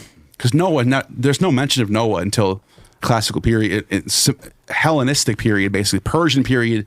If you want to be like. Give him a little bit of maybe Persian period, but there's no mention of Noah before that. So the story goes that the Anunnaki, the Enlil and Enki, created these Ajijis who were supposed to terraform the earth, and they got tired of working or whatever, and then they created human beings somehow. Yep. Or they like sacrificed a god to create humans to be the slaves to do all this hard work. Yeah, and Enki, and this is where I get into this is like Enki is this god in the ancient Sumerian stories who he creates humans, but he's also like a trickster, and he seems to always defy the will of Enlil. So he's almost like a proto-Satan character, where he cares about humans, but when Enlil wants to flood everybody, he wants to kill humans, Enlil, because he's sick of them. He wants to flood them out. They're all sinners. They're all dumbasses. But Enki saves them. Enki's the one that tells Arthur-Hasis to build the ark because Enlil's going to kill you guys. He gives them. He wasn't supposed to do that. He defies the will of Enlil. This also happens in the Greek mythology when Zeus is fed up with humans. He wants to send a flood. Right. It's Prometheus who says, "Hey, Zeus is going to kill you all." Prometheus is the creator god, and he's a trickster. So Prometheus is the Greek version of Enki. And you can almost say in Judeo-Christianity, it's Satan that's that character. And Prometheus tried to, I don't know where I'm pulling this information from, but I feel like I read this somewhere, but Prometheus Probably from me and Giorgiani's talk. He tried to trick Zeus? When me and Giorgiani had our talk about Prometheus, we talked about this in depth. Okay. We went, that's probably where you saw it when I was telling you about Giorgiani. Giorgiani's really into this whole idea of Prometheus is actually Lucifer. But he's not the evil one. It's very Gnostic, and it's a very Gnostic idea in the sense that the good God is actually the bad one, and the bad one is actually the good one. Right. He's trying to give you the knowledge to save yourself. And Prometheus wanted to save humanity from Zeus. And he tried to like trick Zeus by he just went against his back. There was like some sort of like animal that they were having a feast or whatever. That's another one. And he tried to trick him by giving him two pieces, and one of them was like looked like a bunch of meat, but it was filled with bones. And he thought Zeus would pick the wrong one. Yes, the idea of Prometheus is to teach people that the gods can be manipulated and tricked in the right circumstances if you're slick enough to do it. It's almost like Prometheus represents the tree of knowledge. Take a bite. See what happens. Right. You know what I mean? And then he like sentenced him to like die a new death every day on a mountain. He sends him up to the Caucasus Mountains, where he's from, and he chains him up. I wish I had this one book that I have written by Carl Karenny about Prometheus, where he finds the oldest depictions of Prometheus from Etruscan art, from Greek art, and he's always depicted with his arms up like this, chained to a rock, like a crucifixion. Maybe you could find that photo or that image. I think Christianity is drawing from these motifs and then repurposing for different. Look at that. That's how the oldest. Look at his beard and everything. It looks like so Christ-like. You know what I mean? Wow. That's Prometheus. Wow. And this that's the Etruscan 500 BC. That's the Etruscan spelling of his name. BC. Yeah. If you go down, it says it right there. There's another one. And there's another one. That's Prometheus. That's him being saved by Apollo and Hercules. Oh, wow. Being taken off the cross, or being taken off of his... See, there's the eagle that's biting at his leg. Yep. Oh, check this out, too. Talking about drugs, right? Mm-hmm. Medea. Yeah. The ancient witch Medea. Yes. This is what Ammon has tattooed on his head, right? Yeah. She had a magic potion called Promethea. And it was the blood... Remember, we're talking about the blood of Christ being magic, and they're drinking in these Eucharists. This was happening for Prometheus back in the ancient world. Well, Prometheus' blood was mixed in a potion by Medea. The same blood that dripped from him while he was on the rock was made into a potion that can heal you and make you immortal. No way. Yeah. There's sources for this and everything. I could read the source if you want. You want to hear it? You want to hear it? Christ. Yeah. Yeah. All right, it's called the Magical Promethean Herb. It's from Apollonius of Rhodes, 3rd century BC. Anyone can look this up. It says, she, Medea, 3rd century BC, she, Medea, took a magic ointment from her box. This salve was named after Prometheus. A man had only to smear it on his body after propitiating the only begotten maiden, Hecate, with a midnight offering, to become invulnerable by sword or fire, and for that day to surpass himself in strength and daring. It first appeared in the plant that sprang from the blood-like ichor of Prometheus in his torment, which the flesh-eating eagle had dropped on the spurns of the Caucasus. The flowers, which grew on twin stalks a cubit high, were of the color Corsian, saffron, while the root... Talking about root cutting, that's where you get DMT from roots. While the roots looked like flesh that had just been cut. By the way, root cutters is the name of an ancient sorcerer. They're called root cutters because they cut roots to make drugs with. Right. So these roots have just been cut, and the juice is like dark sap of a mountain oak. To make the ointment, Medea, clothed in black in the gloom of night, had drawn off his juice in a Caspian shell after bathing in 7 perennial streams and calling 7 times on Brimo, nurse of youth, Brimo, night wanderer of the underworld, queen of the dead. The dark earth shook and rumbled underneath the Titan root when it was cut, and Prometheus himself groaned in anguish of his soul. There it is right there. There's a bunch of sources on it. There's a bunch of sources on it too. That's wild. Yeah. You could see how look, it's not just that one source. There's a bunch of them. Mm-hmm. If you go, that's the one I just read. Uh-huh. If you go down, look, Propertius, 1st century BC, he mentions it too.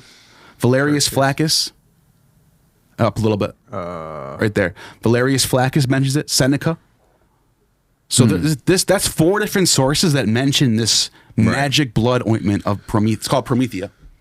Wow. So Medea. Yeah. Medea is the one who made it. So what do you make of the connections of the Anunnaki to aliens by Zecharia Sitchin? Zecharia Sitchin is famous for that. A lot of people are running with this now. They run with it. Saying that this. I've had people on this podcast. Yeah, they love that idea. I mean, look, I can't read Sumerian, so I don't know how he got. He's apparently he can. Other scholars. Who, Sitchin? Yeah, Sitchin can. Other scholars of Akkadian and say that his translations are sound. That's what they say. I'm just saying what they say. Mm-hmm. He might be right. I mean, that's something I want to look more into. It's a fascinating theory. And Sitchin somehow... You know me, I don't just side with scholars on anything. I look to see what the argument is. Right. I want to know, are you right? Does the data support it? I don't care what the consensus is. Mm-hmm. I look at the consensus because I want to compare it. Right. I'm always looking at what they're saying versus what the person's challenging them with. Mm-hmm. And in the case of Zecharia Sitchin, he says that the Anunnaki are fallen Nephilim, fallen aliens that... And these stories are written about him. But there's a lot of contention between his translation of the word Nibiru, the planet he says they came from. Yeah. Which Nibiru was like some sort of planet that was like between Mars and Jupiter, and it somehow got hit and transformed into Earth, like something like that. But I guess like there's a different translation of Nibiru. Apparently that's not what it meant. It didn't mean some sort of other planet. Yeah, it's like another realm or something, like another heaven realm or something like that. Yeah. That's what they're saying it is. And Sitchin doesn't think that. He thinks it's a planet. I don't know. I don't know what to say on that. And he connected it to the pyramids somehow. Yeah. I don't know how he got there. I have to look into what he said, to be honest. But I did talk to my friend Josh Bowen, who's a Syriologist. I asked him about this. We did a video on it. It's got 1.4 million views somehow. But he says that here's where he thinks Zechariah Sitchin trips up. He says there's a lot of words in Akkadian that sound like it looks like two words together that sound like it might mean something else. For example, like we talked about this, how the word butterfly, we know what a butterfly is. It's a bug that flies around. But somebody in a different language 5,000 years from now might say, oh, it's butter that flies. Right. Butterfly. A stick of butter that flies around. So he thinks, this is how he described it to me, my friend Josh. He said that Sitchin is doing this a lot.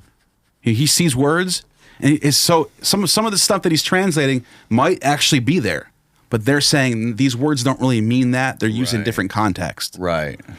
So, yeah. But hey, look, I'm willing to give it a shake.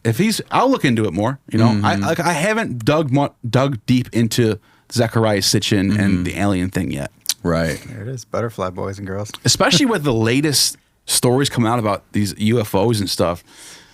Yeah, the government's saying that they're angels now. Right now might be the time to start looking into that stuff. You know? They're angelic beings. They're not. Who's saying that? A lot of people in the government now are like saying that they are like Mike Johnson and those guys. Well, yeah, those people. Some of them like deep in the government, or like I don't know who exactly it is, but the consensus seems to be in like the UFO community that they're like looking for the next coming of Christ, and they're like angels flying around, or enlightened beings that are flying around. I'm telling you, this is you know who's the best person to talk about close encounters with is Giorgiani. I got to get you introduced with Giorgiani. He's the one I was telling you about with who wrote. He writes about Prometheus. That's the one I was telling you about. Oh yeah. Okay. But he also wrote a book called Close Encounters. And he comes at it from a whole different, because he's a philosophy professor. Okay. He knows about all the ancient philosophies. He's big into Persian history, Prometheus. He comes at it from a whole different angle that makes a lot more sense than what you normally get. It was like Ezekiel's wheel too. Like some people think like, oh, Ezekiel was seeing a UFO or a flying saucer or something like that. Yeah. Yeah, I think he actually writes on that too. That's in his book. But anyways, that's who you should. I'll show you who he is and stuff like that. And who was the Diana Pasulka was talking about? Yeah, some sort of nun, Teresa. I forget her name, but there was a story she told about how it was a cherub or something, but the way she described the cherub was like depicting of like what we would think of as an alien. And she had, I forget what the name of this nun's name. If you go back in the Diana Pasulka episode, you'll be able to Saint Teresa, maybe it was Saint Teresa, and then she like somehow like. That was a good episode, but transported to New Mexico or something like that. This was very recent, I think. Yeah. Anyways, but no, Pasulka. I saw her on this channel, and I watched her on Lex's show. Yeah, seems very brilliant. Yeah, she's PhD, I think, right? So it's like there are credible scholars getting into this stuff that are taking it seriously. They're not just crazy people. So I mean, look, I'm open to see what's going on with that, and that's might be one of my next frontiers to look into. Yeah, it's super interesting, man. All right, well, tell people where they can watch your videos on your YouTube channel, where they can follow you, where they can get in touch with you, all that stuff. Just look up Gnostic Informant, YouTube. You could follow me on X. I'm not too crazy on there. I'm not on there every day. I try to stay away from all that shit, but I'm on there, so you can follow me on X. I love what you're doing, dude. You're so deep into this stuff. You're so obsessed with this. Yeah, stuff. I love it. I love it. That's all I talk about. So cool. All I talk about ancient religious stuff. And you learned about all this in prison? That's where I started reading. When I got out was when I really got deeper. Yeah, you got deeper. Yeah. But you. That's where I started it all. You fell down this rabbit hole initially. Yeah, I had in high school and in my early, actually no, just at age 20, was when I really went deep into. I was going down a bad path, using a lot of substances and drinking a lot, and wound up in prison. But I was able to clean myself up because of, I guess you could say, going from one addiction to the next. And now I'm into like ancient text. How long were you in prison for? 18 months. 18 months for selling drugs. Yeah. Possession. Yeah. Possession. Yeah. We were talking about it a little bit offline. You were like manufacturing DMT or something. I had a big DMT phase, but that's after. Oh, this was after. This was actually. I gotta say this though. People talk about all the time how DMT saves their lives and stuff, and it does. That shit rewired my brain, and I had a whole phase, like 10 years of making DMT a lot, trying DMT, having experiences that I could wish I can't even, it wouldn't even give it justice to try to explain it on here. People who've done it know what I'm talking about. Yeah. Like meeting entities, having conversations with Brahma, the god Brahma. That happened to me once. Yeah. Wow, It was dude. nuts. It's a trip. Let's keep talking about it. Let's do. Let's go on Patreon. Let's go on Patreon? We'll keep talking about shit on Patreon. So if you want to hear my DMT stories, you Yes. got to go behind to his Patreon. That's What is right. it? What's the one? We're going to Patreon. I don't know. We'll link it below. All right, I think cool. it's just Patreon/Danny Jones. Hallelujah, motherfuckers. We're going to Patreon. Nice. Good night.